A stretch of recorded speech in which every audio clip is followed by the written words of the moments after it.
আজ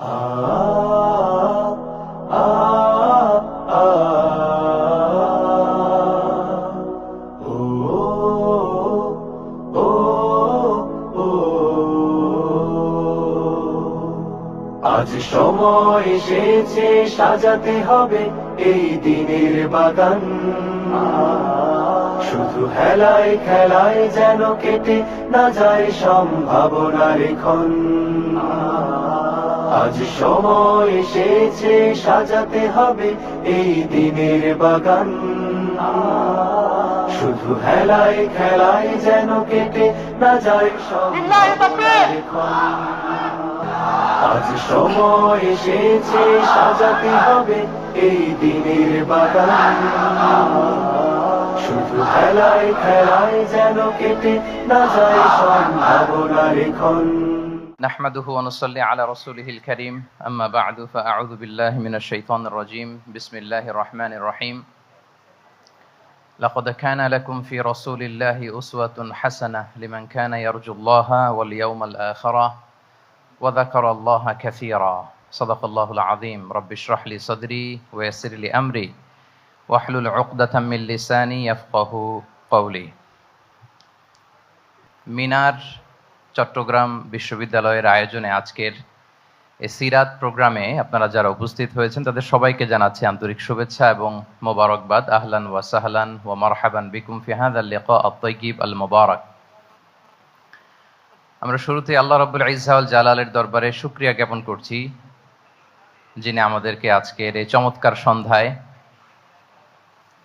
চট্টগ্রাম বিশ্ববিদ্যালয়ের সমাজ বিজ্ঞান অনুষদের এই চমৎকার অডিটোরিয়ামে আল্লাহ রাসূল সাল্লাল্লাহু আলাইহি ওয়া আলিহি ওয়াসাল্লামের পবিত্র সিরাত থেকে কিছু আলোচনা শুনবার জন্য আমাদেরকে একত্রিত হওয়ার সুযোগ করে দিয়েছেন। আমরা সবাই কালিমাত শুকর পড়ে নিচ্ছি আলহামদুলিল্লাহ। আজকের এই চমৎকার সিরাত প্রোগ্রামে উপস্থিত আছেন চট্টগ্রাম বিশ্ববিদ্যালয়ের সম্মানিত প্রভিসি মহোদয়, বিভিন্ন অনুষদের সম্মানিত ডিন মহোদয়, head of the departments, professors, ডিগনেটারিজ এবং আমার প্রিয় শিক্ষার্থী ভাই এবং বন্ধুরা, প্রিয় ভাইয়েরা এবং বোনেরা, আমি সবাইকে আবারও আন্তরিক শুভেচ্ছা জানিয়ে শুরু করছি। এখানে অনেক বিদগ্ধ স্কলার্স যারা বেসিক্যালি আমার উস্তাদ সমতুল্য স্টেজে এবং অডিয়েন্সের সারিতে বসে আছেন। আমি আলোচনা না করে স্যাররা যদি আলোচনা করতেন, সেটা যদি আমি শুনতে পারতাম, হয়তো আমি অনেক কিছু শেখার সুযোগ আমার হতো। তারপরেও স্যারদের আদেশক্রমে সামান্য কিছু কথা আমি আজকের এই প্রোগ্রামে উপস্থাপনের চেষ্টা করব ইনশাআল্লাহ বিইذنিল্লাহ। যে টপিকটির উপর আজকের সিরাত প্রোগ্রামে কিছু কথা আমি উপস্থাপন করবার চেষ্টা করব সেটা হচ্ছে প্রফেটিক লিডারশিপ, অর্থাৎ নববী নেতৃত্ব। আল্লাহ রাসূল সাল্লাল্লাহু আলাইহি ওয়াসাল্লামের নেতৃত্বের ধরন কেমন ছিল, কৌশলগুলো কেমন ছিল, স্ট্র্যাটেজি কেমন ছিল, রূপরেখা কেমন ছিল, এবং সেখান থেকে লেসন নিয়ে বর্তমান নেতৃত্বকে আমরা কিভাবে আরো ডেভেলপ করতে পারি, ইমপ্রুভ করতে পারি, এ নিয়ে সামান্য কিছু কথা আজকের এই প্রোগ্রামে আমি উপস্থাপন করার চেষ্টা করব ইনশাআল্লাহ বিইذনিল্লাহ। তো মূল আলোচনাতে যাওয়ার আগে আমাদের শুরুতে নেতৃত্ব জিনিসটা কি, what is leadership, what is the essence of leadership, এই বিষয়টা ক্লিয়ার হইতে হবে। এটা ক্লিয়ার হলে আমরা পুরো আলোচনাটা খুব ভালো করে উপভোগ করতে পারবো ইনশাআল্লাহ। আমি অডিয়েন্সের মধ্য থেকে শুনতে চাই যে নেতৃত্ব বলতে আমরা আসলে কি বুঝি, হোয়াট ইজ লিডারশিপ। কেউ কি আপনারা বলবেন যে হোয়াট ইজ লিডারশিপ, নেতৃত্ব মানে কি? জি, নেতৃত্ব মানে নেতা, তারপরে ওদিকে nose the way, shows the way, goes the way, যে রাস্তা চিনে, রাস্তা দেখায়, নিজে রাস্তা দিয়ে হাঁটে, সে নেতা। আর মাশাআল্লাহ, এদিকে ন্যায়ের পথে বা সঠিক পথে পরিচালনা করা। পেছনে এক হাত দেখা যায়, ওই যে এক ভাই। What is leadership to you, বলেন। আচ্ছা,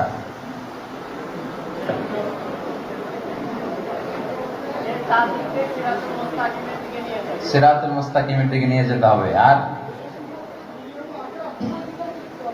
combining here and hereafter, দুনিয়া এবং আখিরাত দুইটাকে কম্বাইন করতে হবে। ঠিক আছে, অনেক সুন্দর সুন্দর কথা আসছে, সামহাউ কানেক্টেড এগুলো লিডারশিপের সাথে। কিন্তু লিডারশিপ বলতে বেসিকলি যেটা বুঝায় বা আমি যেটা বুঝি, লিডারশিপ মানে অন্যকে প্রভাবিত করবার ক্ষমতা, এটাই হচ্ছে মূলত লিডারশিপ। নেতৃত্ব মানে আপনার যদি অন্যকে ইনফ্লুয়েন্স করার ক্ষমতা থাকে, আপনার যদি মানুষকে ম্যানেজ করার ক্ষমতা থাকে, প্রভাবিত করবার ক্ষমতা থাকে, এটাই basically leadership. If you can influence people then you are a leader, সাধারণত এইটাই। তারপর অন্যান্য যেগুলো আসলো, knows the way, shows the way, goes the way, এগুলো অনেক স্কলাররা বলেছেন। তাহলে প্রথম কথা হচ্ছে, যদি আমরা অন্যকে প্রভাবিত করতে পারি তাহলে বাই ডিফল্ট আমি নেতা হয়ে উঠি। আই রিপিট, আমি আবারও বলছি, যদি অন্যদেরকে আমরা প্রভাবিত করবার ক্ষমতা রাখি, ইনফ্লুয়েন্স করবার ক্ষমতা রাখি, তাহলে বাই ডিফল্ট আমরা কি হয়ে উঠি? নেতা হয়ে উঠি। এটা হচ্ছে লিডারশিপের মূল সংজ্ঞা বা প্রকৃত কথা। লেটস সে ক্লাস শেষে একজন তার বন্ধুদেরকে বলল চল খেলতে যাই, তো কেউ কেউ রাজি, আবার অনেকে রাজি না। সে কনভিন্স করা শুরু করলো, ফাইনালি সে সবাইকে কনভিন্স করে খেলতে নিয়ে গেল, এই যে লিডার হয়ে গেছে। ক্লিয়ার হয়েছে না ব্যাপারটা? তাহলে বেসিকলি অন্যকে প্রভাবিত করবার যে ক্ষমতা, এটাই হচ্ছে কি লিডারশিপ। যদি আমরা অন্যকে প্রভাবিত করতে পারি, ইনফ্লুয়েন্স করতে পারি। আমাদের সমাজে কিংবা রাষ্ট্রে আমরা যে সমস্যাগুলো দেখি, এগুলো বেসিকলি পোর লিডারশিপের কারণে। Poor leadership, because of poor leadership. যদি যথাযোগ্য নেতৃত্ব আমরা তৈরি করতে পারতাম, যোগ্য নেতৃত্ব যদি আমরা হাজির করতে পারতাম, তাহলে এই সমস্যাগুলো থাকতো না। আমরা আল্লাহ রাসূল সাল্লাল্লাহু আলাইহি ওয়া আলিহি ওয়াসাল্লামের নেতৃত্বের গুণাবলীগুলো, যদি ওনার যে লিডারশিপ ট্রেটস, লিডারশিপ ফিচার্স গুলো আছে, এগুলো যদি আমরা খেয়াল করি, তাহলে দেখবো যে এগুলো দিয়ে তিনি পুরো একটা জাতি, একটা ভূখণ্ডের জীবনধারা পাল্টে দিয়েছিলেন, তাই না? তাহলে নেতৃত্বের দিক থেকে অ্যাজ এ লিডার তিনি কতটা সফল, এটা খুব ক্লিয়ার আমাদের কাছে। আমরা এখন দেখার চেষ্টা করব যে রাসূল সাল্লাল্লাহু আলাইহি ওয়াসাল্লামের লিডারশিপটা আসলে কোন ধরনের লিডারশিপ ছিল, কোন ধরনের নেতৃত্ব ছিল, এবং সেখান থেকে বর্তমান সময়ে আমরা কি করে যুগোপযোগী নেতৃত্ব তৈরি করতে পারি। প্রথম যেটা বলতে হবে সেটা হচ্ছে, আল্লাহ রাসূল সাল্লাল্লাহু আলাইহি ওয়া আলিহি ওয়াসাল্লামের নেতৃত্বটা ছিল সার্ভেন্ট লিডারশিপ। সার্ভেন্ট লিডারশিপ মানে হচ্ছে কাজের মধ্য দিয়ে নেতা হওয়া। বেসিক্যালি আপনি যখন মানুষের কাজে লাগবেন বা কাজে আসবেন, তখনই আপনি নেতা। যদি আপনাকে সমাজে কোনো কাজে না লাগে, সমাজে যদি আপনি রেলেভেন্ট হতে না পারেন, কাউকে সাপোর্ট করতে না পারেন, গাইড করতে না পারেন, তাহলে তো নেতা হয়ে ওঠা আপনার পক্ষে সম্ভব হবে না। তাহলে যদি কাজে লাগা যায় মানুষের, আপনি যদি কাজে লাগেন, আপনি যদি মানুষের উপকারে আসেন, তাহলে by default you are a leader. If you are society oriented, if you are people oriented, if you are service oriented, by default you are a leader. আমরা যদি আল্লাহ রাসূল সাল্লাল্লাহু আলাইহি ওয়া আলিহি ওয়াসাল্লামের জীবনের দিকে একটু খেয়াল করি, তাহলে দেখবো যে নবী হওয়ার আগেও কিন্তু আল্লাহ রাসূল সাল্লাল্লাহু আলাইহি ওয়াসাল্লামের এই ক্যারেক্টারিস্টিক্স গুলো ছিল, এই ফিচার গুলো ছিল। উনি মানুষের অনেক কাজে এসেছেন, তিনি মানুষকে সাপোর্ট করতেন, বিপদে তাদের পাশে দাঁড়াতেন, তাই না? তিনি তো অফিসিয়ালি 40 বছর বয়সে নবী হলেন, যদিও আল্লাহর এলেমে তিনি অনেক আগে থেকেই নবী। কিন্তু দুনিয়াতে আল্লাহ রাসূল সাল্লাল্লাহু আলাইহি ওয়াসাল্লাম যখন 40 বছর বয়সে উপনীত হলেন, তখনই তো হেরা গুহায় নাজিল হলো, ইকরা বিসমি রাব্বিকাল্লাযী খালাক, read in the name of your lord who has created. এই যে 5টা আয়াত নাজিল হলো, উনি নিয়ে আসলেন, কাঁপতে লাগলেন। খাদিজা রাদিয়াল্লাহু তাআলা আনহার কাছে বললেন যে, মনে হয় আমি মারা যাব, আমাকে কম্বল চাপা দাও, আমার ভয় লাগছে, আমি কাঁপছি।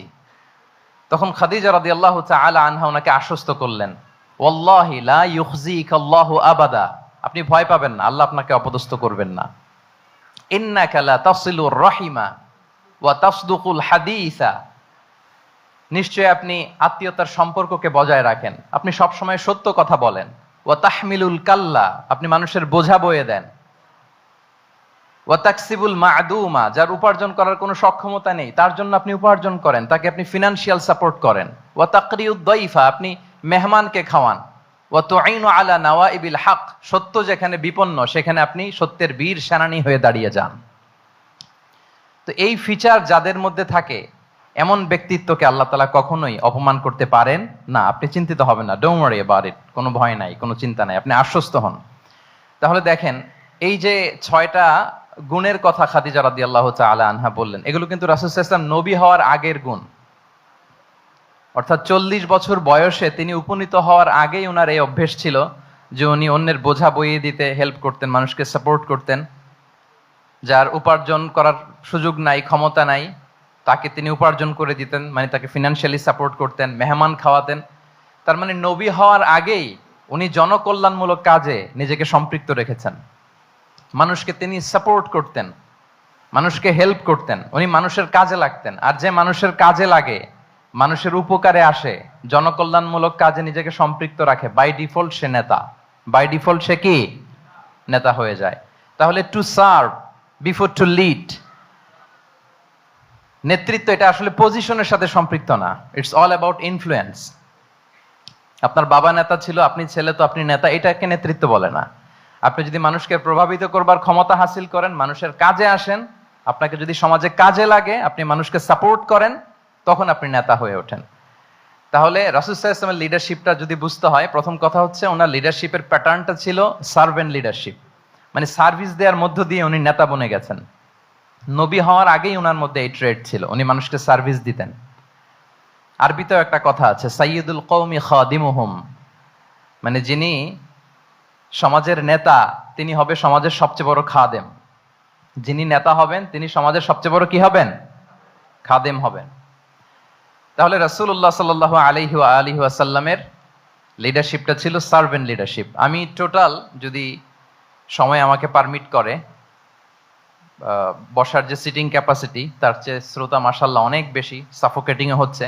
যদি আপনারা অধৈর্য না হয়ে যান, মোট 12টা পয়েন্ট আলোচনা করবার চেষ্টা করবেন ইনশাআল্লাহ বিইذنিল্লাহ। তাহলে প্রথম পয়েন্টটা হচ্ছে, আমি আবার মাঝে মাঝে একটু জিজ্ঞেস করব, দেখবো যে আছেন কিনা আমার সাথে। প্রথম পয়েন্টটা হচ্ছে, প্রথম পয়েন্টটা কি? এই তো বলতে পারছে একজন, সবাই বলি প্রথম পয়েন্টটা কি?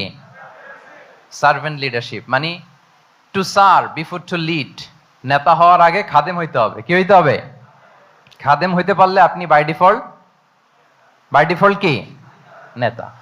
তাহলে আল্লাহ রাসূল সাল্লাল্লাহু আলাইহি ওয়া আলিহি ওয়াসাল্লামের নেতৃত্বের প্রথম কথা হচ্ছে ওনার লিডারশিপ প্যাটার্নটা ছিল সার্ভেন্ট লিডারশিপ। এটা হচ্ছে নাম্বার 1। 2 নাম্বার কথা হচ্ছে, নেতৃত্বের জন্য যেটা লাগে সেটা হচ্ছে কম্পিটেন্স। কিছু কম্পিটেন্স লাগে, এর মধ্যে অন্যতম কম্পিটেন্স হচ্ছে এলোকোয়েন্স, বাগ্মিতা, বক্তব্যের পারঙ্গমতা, এটা লাগে। মানে যিনি নেতা হবেন তিনি কথা বলতে জানতে হবে, কথা বলতে পারতে হবে। এবার বলেন তো, আল্লাহ রাসূল সাল্লাল্লাহু আলাইহি ওয়াসাল্লামের এই কোয়ালিটিটা ছিল কি ছিল না? অসাধারণ কমিউনিকেশন স্কিল ছিল আল্লাহ রাসূল সাল্লাল্লাহু আলাইহি ওয়া আলিহি ওয়াসাল্লামের। এবং ওনার পাবলিক স্পিকিং এর যে কি দক্ষতা, আমরা ওনার বিভিন্ন বক্তব্যে, ওনার জুমার খুতবায়, ওনার বিভিন্ন আলোচনায়, বক্তব্যগুলো থেকে আমরা বুঝতে পারি। তাহলে নেতা হইতে হলে তার এলোকোয়েন্স লাগে, বাগ্মিতা লাগে। একজন মানুষ সর্বপ্রথম কোন জিনিসের প্রেমে পড়ে জানেন?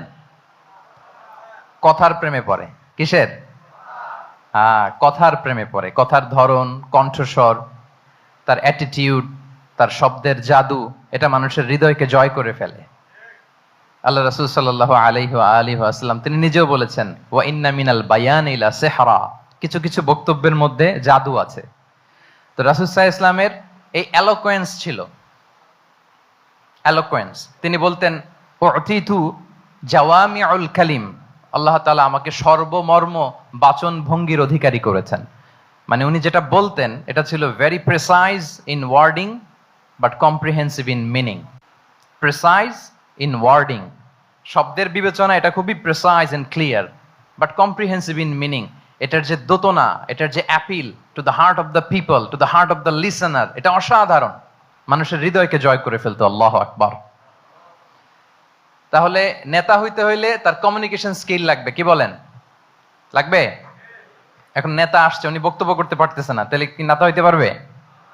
পারবে না। তাহলে পাবলিক স্পিকিং, কমিউনিকেশন স্কিল, এটা ইটস এ মাস্ট, এটা নেতার লাগবে।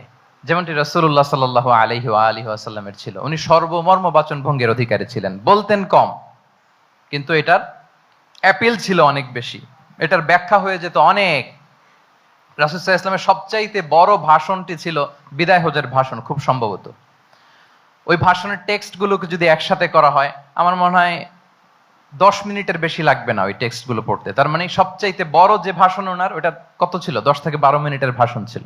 আমরা তো ঘন্টার পর ঘন্টা বক্তব্য করি, তারপরেও তো আমরা মানুষের মনকে খুশি করতে পারি না।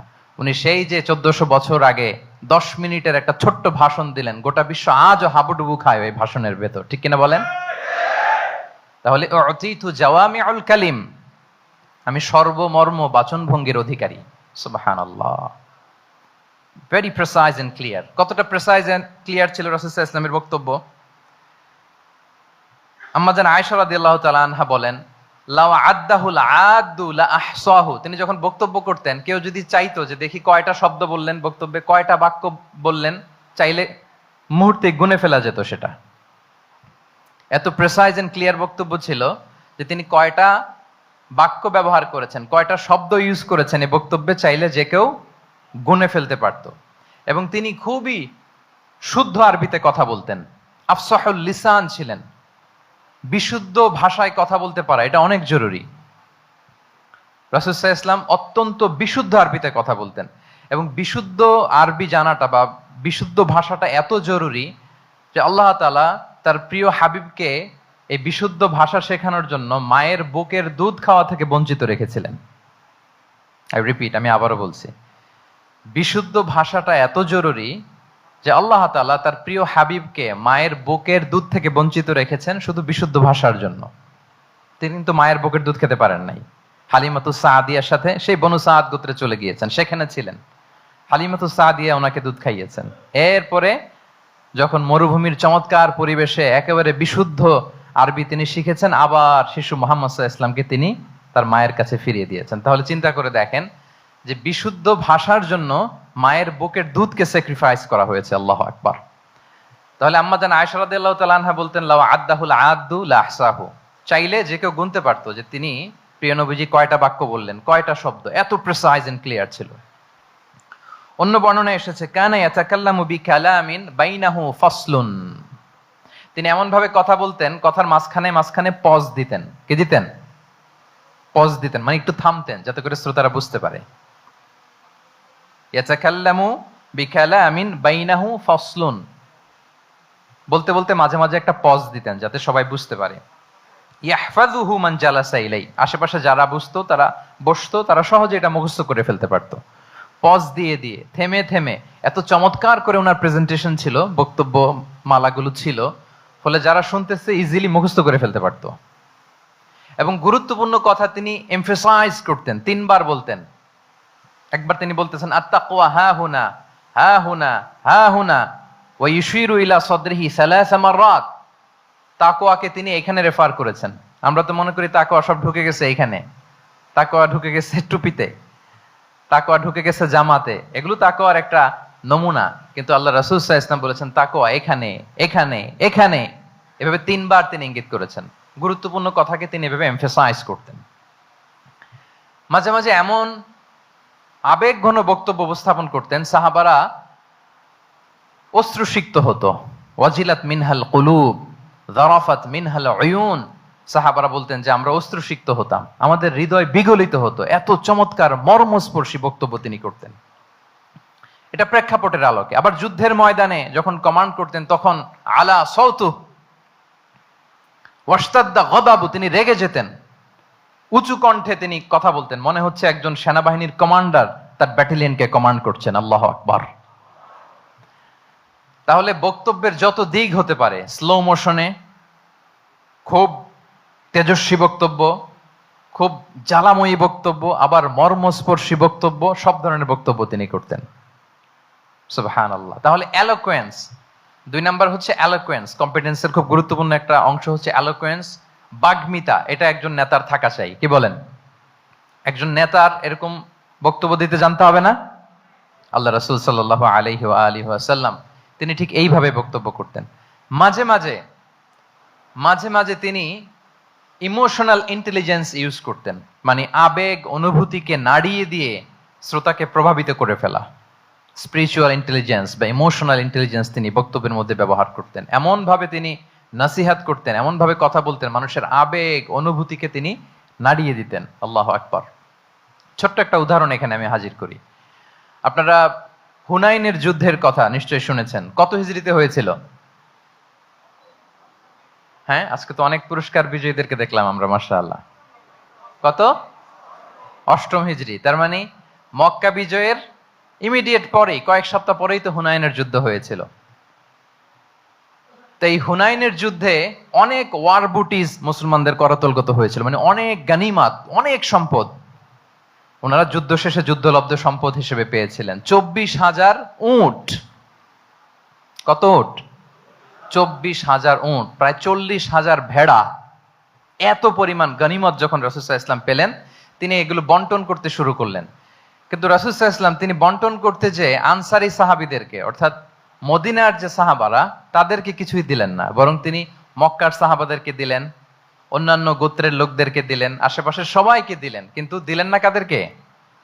আনসারী সাহাবীদেরকে। তো ফলে এত বিশাল ওয়ার বুটিজ, এর মধ্যে থেকে কিছুই আনসারীরা পেল না। ওনাদের মধ্যে ক্ষোভের জন্ম নিল, ওনাদের মধ্যে একটু অসন্তোষ তৈরি হলো, ক্ষোভের জন্ম হলো, এবং ক্ষোভ থেকে ওনারা সমালোচনা করতে আরম্ভ করলেন আল্লাহ রাসূল সাল্লাল্লাহু আলাইহি ওয়াসাল্লামের। এবং সমালোচনা করতে করতে এটা এমন পর্যায়ে চলে গেল, এক পর্যায়ে তারা বলতে আরম্ভ করলো যে আমরা ওনার জন্য জান দিলাম, জীবন দিলাম, আজকে উনি এত সম্পদ পেয়ে সব নিজ এলাকার লোকদের মাঝে বন্টন করে দিল, এটা কি ঠিক করলো উনি? আল্লাহ তাআলা আল্লাহর নবীকে ক্ষমা করুক, আল্লাহ তার রাসূলকে ক্ষমা করুক। মানে কেমন যেন রাসূল একটা ভুল করে ফেলছেন, রাসূল সাল্লাল্লাহু আলাইহি ওয়াসাল্লাম ওনাদেরকে দিতে বাধ্য ছিলেন, এটা যেহেতু দেন নাই, আল্লাহ তার রাসূলকে ক্ষমা করুক, এরকম একটা কথা তারা বলে ফেললেন। তো এটা তো অনেক বড় কথা। আল্লাহ রাসূল সাল্লাল্লাহু আলাইহি ওয়া আলিহি ওয়াসাল্লাম যখন এই কথা শুনলেন, তখন তিনি আনসারী সাহাবীদেরকে জড়ো করে একটা গেট টুগেদার করে এমন ইমোশনালি ওনাদেরকে কাবু করলেন, ইমোশনাল ইন্টেলিজেন্স ইউজ করলেন। এখানে তারা এসেছিল ক্ষোভ নিয়ে, অসন্তোষ নিয়ে, পরে সবাই কান্না করে রাসূল সাল্লাল্লাহু আলাইহি ওয়াসাল্লামের কাছে ক্ষমা চেয়ে সেই মজলিস থেকে উঠতে বাধ্য হয়েছে। তিনি সবাইকে ডেকে বললেন, ইয়া মা'আশারাল আনসার, আলাম আতিকুম দুল্লালান ফাহাদাকুমুল্লাহ ওয়া আলাতান ফাআগনাকুমুল্লাহ ওয়া আ'দাআন ফাআল্লাফাল্লাহু বাইনা কুলুবিকুম। চমৎকার চমৎকার এক্সপ্রেশন, যে ওহে আনসাররা, আমি কি তোমাদেরকে পথভ্রষ্ট পাইনি, পথহারা পাইনি? আমার ওসিলায় তোমরা হেদায়েতের দেখা পেয়েছো। আমি কি তোমাদেরকে নিঃস্ব পাইনি? আমার ওসিলায় তোমরা সমৃদ্ধ হয়েছে, সম্পদশালী হয়েছে। আমি কি তোমাদেরকে যুদ্ধরত অবস্থায় পাইনি? আউস খাজরাজ তোমরা তো ফাইট করতেছিলে ইচ আদার, আমি যে তোমাদের মধ্যে সম্প্রীতি আর ভালোবাসার মেলবন্ধনে তোমাদেরকে একত্রিত করে দিলাম।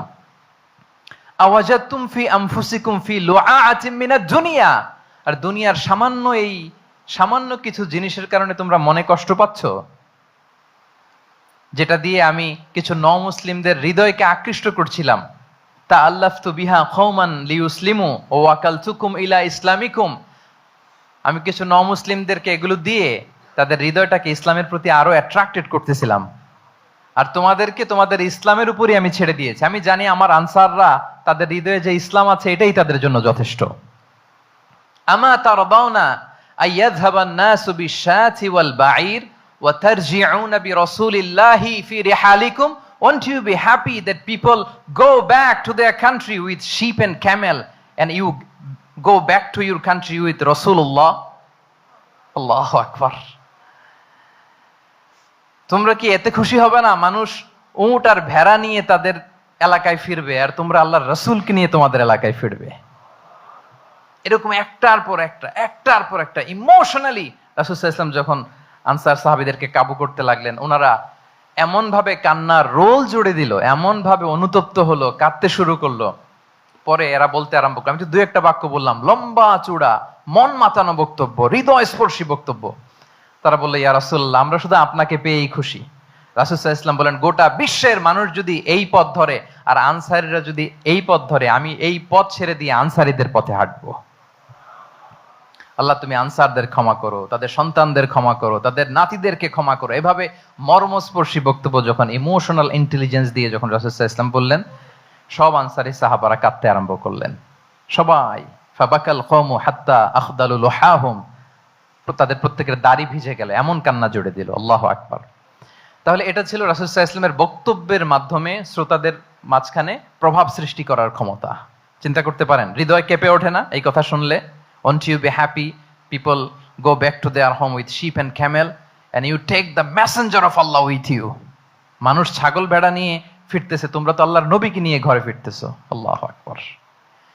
তাহলে এই কম্পিটেন্সটা লাগে একজন নেতার, তিনি এরকম মর্মস্পর্শী বক্তব্য দিতে জানতে হবে। কি বলেন? এটা দরকার আছে না? আচ্ছা, তাহলে রাসূল সাল্লাল্লাহু আলাইহি ওয়াসাল্লামের লিডারশিপ নিয়ে যেহেতু কথা বলছি, প্রফিটিক লিডারশিপ, প্রথমটা বলেছিলাম ওনার লিডারশিপের স্টাইল কি ছিল? এই তো মুখস্থ হয়ে গেছে, মাশাআল্লাহ। আবার লেটস মেক এ নয়েজ, প্রথমটা কি ছিল? হ্যাঁ, সার্ভেন্ট লিডারশিপ। 2 নম্বরে এলোকুয়েন্স, বাগ্মিতা, বক্তব্যের পারঙ্গমতা চাই একজন নেতার মধ্যে, যেটা আল্লাহ রাসূল সাল্লাল্লাহু আলাইহি ওয়াসাল্লামের ছিল। এবং সেখান থেকে আমাদের শেখার আছে, নেয়ার আছে, কিভাবে তিনি বক্তব্য করতেন, কিভাবে জটিল কথাকে সহজ করে উপস্থাপন করতেন, কিভাবে এত চমৎকার করে তিনি ক্রাউড হ্যান্ডেল করতেন। দুটো গেল। 3 নাম্বার হচ্ছে আল্লাহ রাসূল সাল্লাল্লাহু আলাইহি ওয়া আলিহি ওয়াসাল্লামের নেতৃত্বের গুণাবলীগুলো যদি আমরা লিস্ট ডাউন করি, 3 নাম্বার হচ্ছে কম্পেশন। কম্পেশন, a leader should be compassionate. 3 number হচ্ছে কম্পেশন, মানে সফট হার্টেড, দয়াদ্র হৃদয় হতে হবে। আপনি মানুষের দুঃখ যদি আপনাকে কাঁদায় তবেই আপনি নেতা। কি বলেন? মানুষের দুঃখ দেখে, কষ্ট দেখে যদি আপনার মধ্যে কান্না আসে বুক ফেটে, তবেই আপনি নেতা। তাহলে দয়াদ্র হতে হয় নেতাকে, তাকে দয়ালু হতে হয়, কম্পেশনেট হতে হয়, দয়াদ্র হৃদয়ের হতে হয়। আমরা আল্লাহ রাসূল সাল্লাল্লাহু আলাইহি ওয়াসাল্লামের দিকে যদি তাকাই, ওনার তো একটা উপাধি হচ্ছে রাহমাতাল লিল আলামিন। আল্লাহ রাসূল সাল্লাল্লাহু আলাইহি ওয়াসাল্লামের উপাধি কি? ওমা আরসালনাকা ইল্লা রাহমাতাল লিল আলামিন, we have not sent you but as mercy for all the worlds. নবী হে, আপনাকে সবার জন্য আমি মার্সি করে পাঠিয়েছি, রাহমা করে পাঠিয়েছি। আপনি সবার জন্য রহমত, মানুষের জন্য, ম্যানকাইন্ড, জিনকাইন্ড, অ্যানিমালস, সবার জন্য আপনি রাহমা, মার্সি। তাহলে একজন মানুষ যখন নেতা হয়ে উঠতে চাইবে, নেতৃত্বের অন্যতম একটা লিডারশিপ ট্রেইট হচ্ছে কম্পেশন।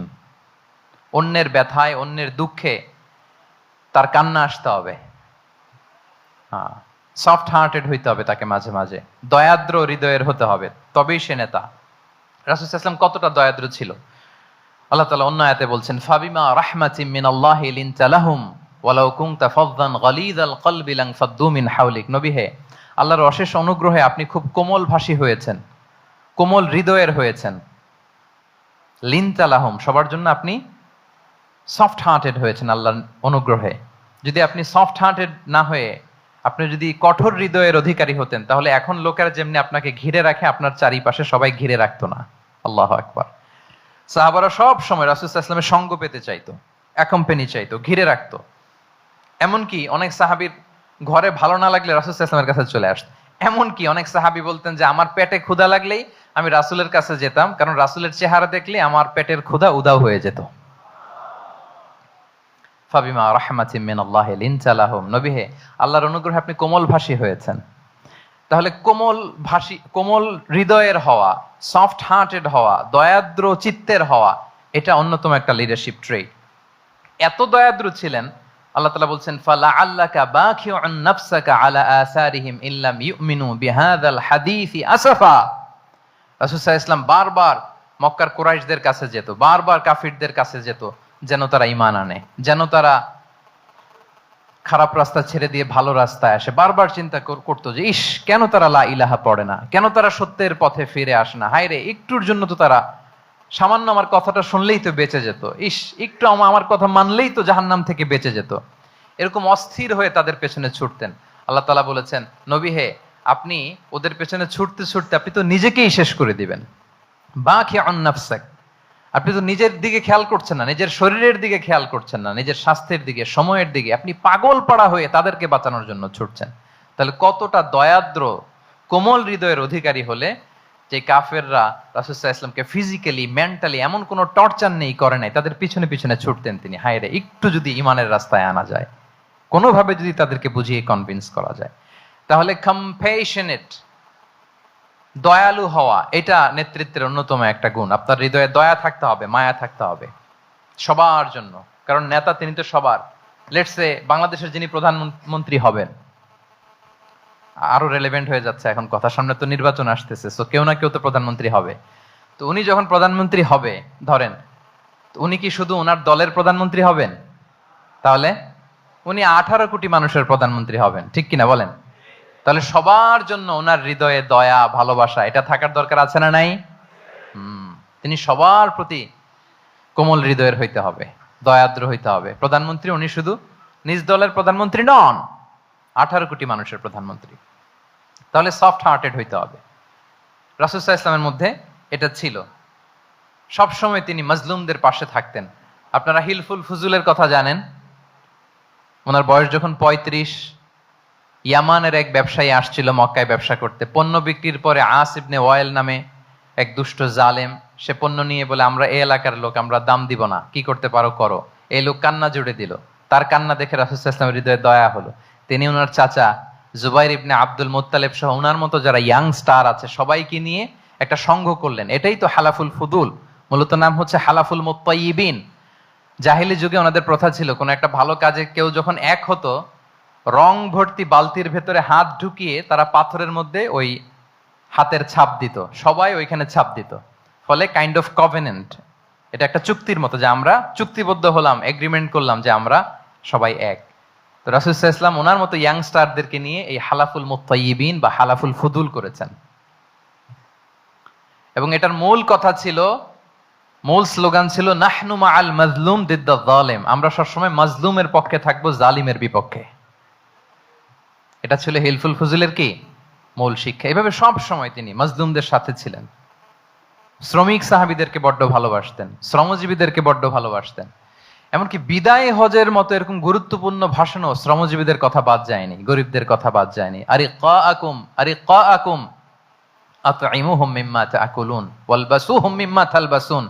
খবরদার, সেদিনও বলেছিলেন সেই বিদায় হজের ভাষণে, তোমরা তোমাদের শ্রমজীবী লোকদের কথা ভুলে যেও না, তোমাদের স্টাফদের কথা, তোমাদের দাস দাসীদের কথা। তোমরা যা খাবে সেখান থেকে তাদেরও খাওয়াবে, তোমরা যে পোশাক পরবে সেখান থেকে তাদেরও পোশাকের ব্যবস্থা করবে। আল্লাহু আকবার। তাহলে রাহমাতাল লিল আলামিন, তিনি ছিলেন কম্পেশনেট, দয়ালু হৃদয়ের অধিকারী। তাহলে নেতা হইতে হলে তার হৃদয়ে কি থাকা লাগবে? দয়া। তাহলে 3 নাম্বার পয়েন্টটা কি? হ্যাঁ কি সবাই বলি 3 নাম্বার পয়েন্টটা কি? কম্পেশন, অনুগ্রহ বা দয়া, এটা একজন নেতার হৃদয়ে থাকা চাই। 4 নম্বরে হচ্ছে ইন্টেগ্রিটি। ইন্টেগ্রিটি মানে সততা, নৈতিকতা থাকতে হবে। এটা অন্যতম একটা লিডারশিপ ট্রেট। এটার বড় ক্রাইসিস এখন ইন্টিগ্রিটির। রাসূল সাল্লাল্লাহু আলাইহি ওয়াসাল্লামের লিডারশিপটা ছিল এথিক্যাল লিডারশিপ, কিন্তু এইটার অনেক বড় ক্রাইসিস আমাদের সমাজে, আমাদের নেতৃত্বের মাঝে। কি বলেন? নৈতিকতার ঘাটতি আছে না? নৈতিকতা বিবর্জিত নেতৃত্ব, এটা দিয়ে কিছুই হয় না। একটা জাতির ধ্বংসের জন্য নৈতিকতা বিবর্জিত নেতৃত্বই যথেষ্ট। এজন্য নৈতিকতা লাগবে, ইন্টিগ্রিটি, সততা। আমরা যদি আল্লাহ রাসূল সাল্লাল্লাহু আলাইহি ওয়াসাল্লামের নেতৃত্বের দিকে তাকাই, তাহলে ওনার সততা, ওনার সত্যবাদিতা, ওনার আমানতদারিতা নিয়ে যদি আমরা একটু সিরাতের পরতে পরতে খেয়াল করি, এমনকি নবী হওয়ার আগে যদি খেয়াল করি, তাহলে দেখব যে মক্কার লোকেরা আল্লাহ রাসূল সাল্লাল্লাহু আলাইহি ওয়াসাল্লামকে আস-সাদিক, আল আমিন উপাধিতে ভূষিত করেছেন। সুবহানাল্লাহ, মানে সত্যবাদী, ট্রুথফুল এন্ড ট্রাস্টওয়ার্দি। স্বয়ং মক্কার লোকেরা, মক্কার মুশরিকরা রাসূল সাল্লাল্লাহু আলাইহি ওয়াসাল্লামকে উপাধি দিয়েছিলেন আল আমিন। কি উপাধি দিয়েছিলেন? আল আমিন। তার মানে কখনো মিথ্যা বলেননি, কখনো আমানতের খেয়ানত করেননি। যখন আয়াত নাজিল হলো, ওয়া আনজির আশিরাতাকাল আকরাবিন, হে নবী আপনি আপনার নিকট আত্মীয়দেরকে সতর্ক করুন জাহান্নামের আযাবের, তিনি সাফা পাহাড়ের চূড়ায় উঠে গেলেন, ডাকতে আরম্ভ করলেন, ও মক্কার লোকেরা, ও আমার আত্মীয়রা, আমি যদি বলি এই পাহাড়ের পেছনে একদল ঘোড় সাওয়ার সশস্ত্র ব্যাটালিয়ন তোমাদেরকে এখনই অ্যাটাক করবে, তোমরা কি বিশ্বাস করবে? আকুনতুম মুসাদ্দিকিয়া, আমার কথা বিশ্বাস করবে? মক্কাবাসী এক বাক্যে কি বলেছিল জানেন? তারা বলেছিল, নাম, অবশ্যই বিশ্বাস করব। আমি যদি বলি তোমাদেরকে অ্যাটাক করার জন্য প্রস্তুত একদল ঘোড়সাওয়ার, বিশ্বাস করবে? আকুনতুম মুসাদ্দিকিয়া, সবাই কি বলেছিল? নাম, অবশ্যই বিশ্বাস করব। কেন বিশ্বাস করবে? বলে যে মা জাররাবনা আলাইকা ইল্লা সিদকা, we have never ever experienced a single lie from you in our life. আমরা জীবনে কোনোদিন তোমার মিথ্যা বলতে শুনি নাই। আল্লাহু আকবার। তাহলে দেখেন এই বাক্যটার ওজন কত দেখেন, মা জাররাবনা আলাইকা ইল্লা সিদকান, আমরা কখনো তোমার থেকে মিথ্যা শুনি নাই। তার মানে এক বাক্যে রাসূল সাল্লাল্লাহু আলাইহি ওয়াসাল্লামের বিগত 40 বছরের হিস্ট্রি ফুটে উঠছে। কি বলেন? বিগত 40 বছরের হিস্ট্রি এই বাক্যে আছে না নাই? মা জাররাবনা আলাইকা ইল্লা সিদকান, আমি তো কোনোদিন মিথ্যা শুনি নাই তোমার জবান থেকে, তো কেন বিশ্বাস করব না? কি নিঃসংকোচ স্বীকৃতি এলাকার লোকদের, জীবনে আমরা কোনোদিন তোমার মুখ থেকে মিথ্যা শুনি নাই, তো তুমি যদি বলো যে ঘোড়সাওয়ার অ্যাটাক করার জন্য রেডি, অবশ্যই বিশ্বাস করবো তুমি সত্যবাদী। আল্লাহু আকবার। এইটা আমাদের সমাজে অনেক বড় ক্রাইসিস, আমানতদারিতা, ট্রাস্টওয়ার্থিনেস, মানে উল্টা হয়ে গেছে। যেটা সবচেয়ে ইন্টিগ্রিটি বেশি দরকার ছিল, এটা আমাদের কম। সো এখান থেকে আমাদের শিখতে হবে, অনেক কিছু রিভাইজ করতে হবে আমাদেরকে। এই যে নতুন বাংলাদেশের চমৎকার সময় এসেছে, আর 54 বছরও হয়তো আমরা এই সুযোগ পাবো না, ঠিক কিনা? এজন্য আমাদেরকে শিখতে হবে রাসূল সাল্লাল্লাহু আলাইহি ওয়াসাল্লামের যে ইন্টিগ্রিটি, ওনার যে ট্রাস্টওয়ার্থিনেস, এই আমানতদারিতা থেকে আমাদেরকে শিখতে হবে। আমাদের নেতাদেরকেও আমানতদার হইতে হবে। প্রিয় ভাইয়েরা, তাহলে নেতাকে আস্থার জায়গা তৈরি করে নিতে হয়। রাসূল সাল্লাল্লাহু আলাইহি ওয়াসাল্লাম এটা ধীরে ধীরে তৈরি করেছেন। আপনারা জানেন যে উনি নবুয়তের আগে পার্টনারশিপে বিজনেস করতেন খাদিজা রাদিয়াল্লাহু তাআলা আনহার সাথে। মানে খাদিজা রাদিয়াল্লাহু তাআলা আনহার ইনভেস্টমেন্ট আর উনি শ্রম দিতেন। তো উনি সিরিয়াতে গিয়েছেন পণ্য নিয়ে, মালামাল নিয়ে। ওনার ব্যবসা বাণিজ্যের ধরন কেমন এটা দেখবার জন্য খাদিজা রাদিয়াল্লাহু তাআলা আনহা ওনার এক বান্ধবীকে পাঠিয়েছিলেন ওই ক্যারাভ্যানে, ওই কাফেলায়। নাম ছিল মাইসারা। কি নাম? মাইসারা। তো মাইসারাকে বলেছে, মাইসারা তুমি দেখবা যে টাকা পয়সা আবার উল্টাপাল্টা করে কিনা, ঠিকঠাক মতো ব্যবসা করে কিনা, আমার huge investment, on behalf of me তুমি এই ক্যারাভানে থাকবে আর দেখবে যে মোহাম্মদ ঠিকঠাক বিজনেসটা করে কিনা। আল্লাহু আকবার। মাইসারা এই সফর শেষে এসে খাদিজা রাদিয়াল্লাহু তাআলা আনহার কাছে এমন পজিটিভ রিভিউ দিয়েছে, এই রিভিউ শুনেই খাদিজা রাদিয়াল্লাহু তাআলা আনহা বিষ্ণু ইসলামকে বিয়ে করার জন্য রাজি হয়ে গেছেন। আলহামদুলিল্লাহ। মাইসারা এসে রিভিউ দিতে লাগলো যে মোহাম্মদ সে সবার চেয়ে আলাদা সাল্লাল্লাহু আলাইহি ওয়াসাল্লাম।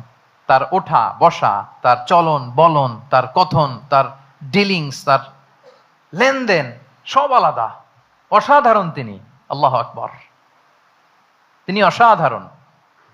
তাহলে মাইসারার রিভিউ শুনে আল্লাহু আকবার খাদিজা রাদিয়াল্লাহু তাআলা আনহা তিনি অবাক হয়ে গেলেন এবং তিনি বিয়ের প্রস্তাব পাঠালেন। রাসূল সাল্লাল্লাহু আলাইহি ওয়াসাল্লামের এই আমানতদারিতায় মুগ্ধ হয়ে কি করলেন? বিয়ের প্রস্তাব পাঠালেন। তাহলে কি পরিমাণে ট্রাস্টওয়ার্থিনেস ওনার ছিল। এবং মজার ব্যাপার, আরো মজার ব্যাপার হচ্ছে, মক্কার কুরাইশরা, মক্কার লোকেরা রাসূল সাল্লাল্লাহু আলাইহি ওয়াসাল্লামের কাছে এসে আমানতের সম্পদ গচ্ছিত রাখতো। আবু জাহেলের কাছে রাখতো না, উতবা, শাইবা, ওয়ালিদ ইবনে মুগিরা কারো কাছে রাখতো না। খেয়াল করে দেখেন, দল করে আবু জাহেলের, দল করে কার? কিন্তু আমানত রাখে কার বাসায়? কি অবাক করা কাণ্ড না? কর্মী হচ্ছে আবু জাহেলের, কিন্তু আমানতের সম্পদ রাখে কার কাছে? মুহাম্মদ সাল্লাল্লাহু আলাইহি ওয়াসাল্লামের বাসায়। রাসূল সাল্লাল্লাহু আলাইহি ওয়াসাল্লাম যেদিন হিজরত করবেন, উনি সাইয়েদনা আলী রাদিয়াল্লাহু তাআলা আনহুকে অ্যাসাইন করে গিয়েছেন যে আলী তুমি থাকো, তুমি কয়েকদিন পরে মদিনায় হিজরতে যাবা, আমার কাছে যত আমানতের সম্পদ আছে এগুলো তুমি আগে বিলি করে তারপরে যাবে। রাসূল সাল্লাল্লাহু আলাইহি ওয়াসাল্লাম আবু বকর রাদিয়াল্লাহু তাআলা আনহুকে নিয়ে চলে গেলেন। আলী রাদিয়াল্লাহু তাআলা আনহুর টানা 3 দিন লেগেছে যে ডিপোজিট গুলো রাসূল সাল্লাল্লাহু আলাইহি ওয়াসাল্লামের কাছে ছিল, আমানতের যে জিনিসগুলো ছিল এগুলো বন্টন করতে সাইয়েদনা আলী রাদিয়াল্লাহু তাআলা আনহু 3 দিন সময় নিয়েছেন। 3 দিন। এত পরিমাণ আমানতের সম্পদ রাসূল সাল্লাল্লাহু আলাইহি ওয়াসাল্লামের কাছে ছিল। আল্লাহু আকবার। তাহলে এই আমানতদারিতা, সততা, অনেস্টি, ট্রাস্টওয়ার্থিনেস এটা অনেক জরুরি নেতৃত্বের জন্য। নেতা হতে চাইলে তাকে আমানতদার হইতে হবে। যদি একজন ট্রু লিডার কেউ হতে চায়, তার মধ্যে আমানতদারিতা চাই। কি চাই? আমানতদারিতা। তাহলে ইন্টিগ্রিটি।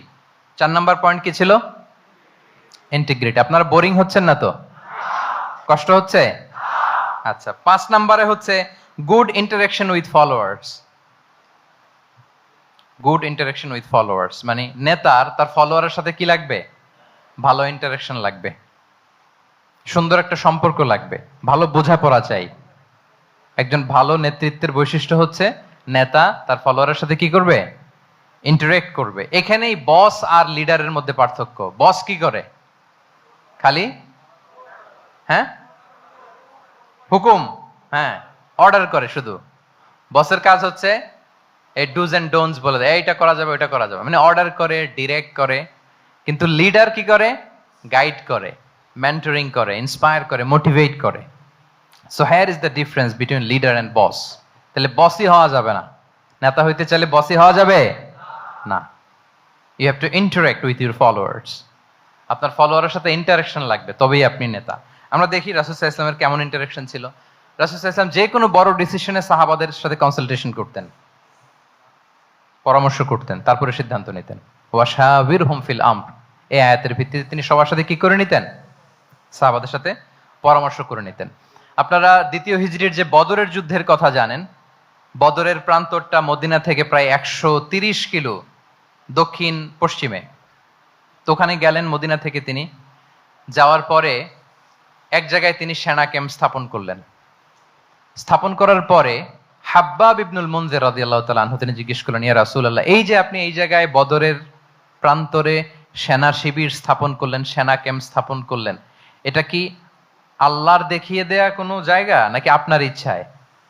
তিনি বললেন, আমানজিলান আনসালাকাল্লাহু লাইসা লানা আন নাতাকদ্দামাহু ওয়ালা নাতাআখারা আনহু। এটা কি একেবারে ফিক্সড আল্লাহর পক্ষ থেকে ওহী যে এখানেই সেনা শিবির স্থাপন করতে হবে, নাকি আমহুয়া রা'য়ু ওয়াল হারবু ওয়াল মাকিদা, নাকি এটা যুদ্ধের কৌশল হিসেবে আপনি নিজ থেকে করেছেন? রাসূল সাল্লাল্লাহু আলাইহি ওয়াসাল্লাম বললেন, না, এটা কোনো ওহী না।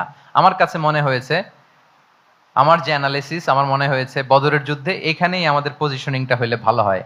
হাব্বাব ইবনে মুনজির রাদিয়াল্লাহু তাআলা আনহু বলেন, না, ইদান লাইসা হাযা বিমানসিল ইয়া রাসূলুল্লাহ, তাহলে এইখানে যদি আপনার নিজ থেকে আপনি এটা ডিসাইড করেন, আমি আপনার অনুমতিক্রমে বলতে চাই ইয়া রাসূলুল্লাহ, এটা সুন্দর জায়গা হয়নি। সুন্দর জায়গা হয়নি? তাহলে কোথায়? হাব্বাব বললেন, ওইখানে, ওই যে বদরের একটা কুয়া আছে, এখানে পানির সোর্স আছে, আমরা যদি ওইখানে একটা ব্লকেট দিয়ে দাঁড়াতে পারি, তাহলে কোরাইশরা এসে আর পানি খেতে পারবে না, ওরা পানি না খেয়েই মরবে, যুদ্ধেও মরবে, পানির অভাবেও মরবে। আল্লাহু আকবার। এক মুহূর্ত দেরি করলেন না রাসূল সাল্লাল্লাহু আলাইহি ওয়াসাল্লাম।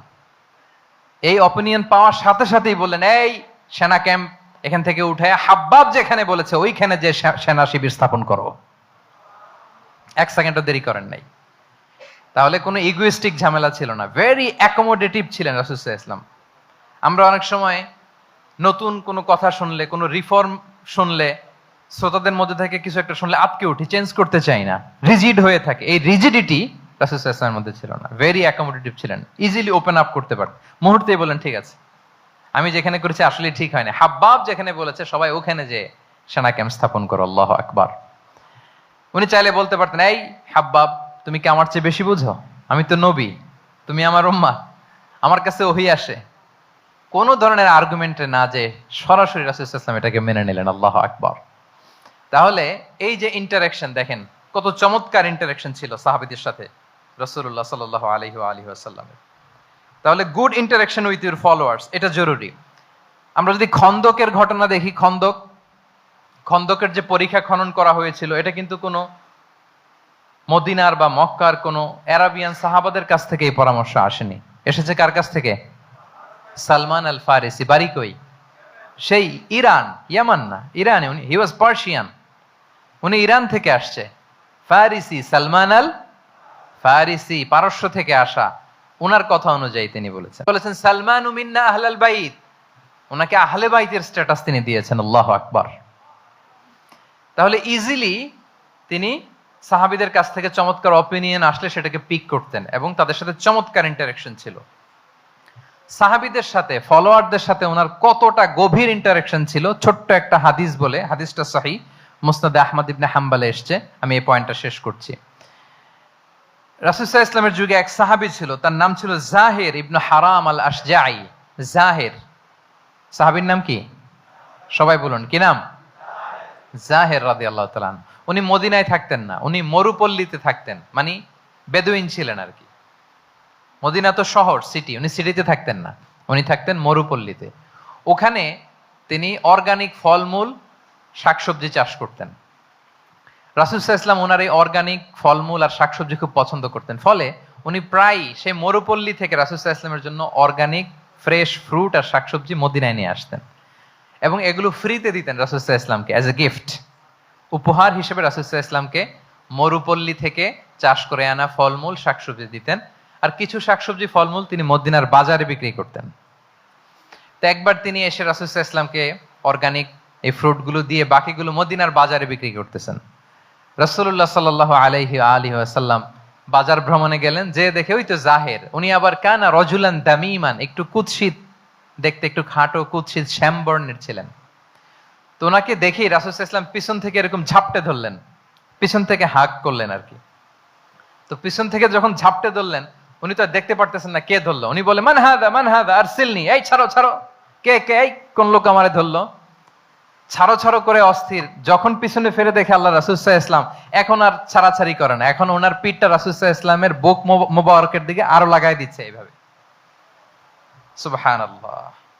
এতক্ষণ বলে এই কে, ছাড়ো ছাড়ো, যখন দেখে রাসূল সাল্লাল্লাহু আলাইহি ওয়াসাল্লাম এখন আর তাড়াহুড়ো করতেছে না, এখন ওনার পিঠটা রাসূল সাল্লাল্লাহু আলাইহি ওয়াসাল্লামের বুক মোবারকের সাথে আরো ঠেলে দিচ্ছে।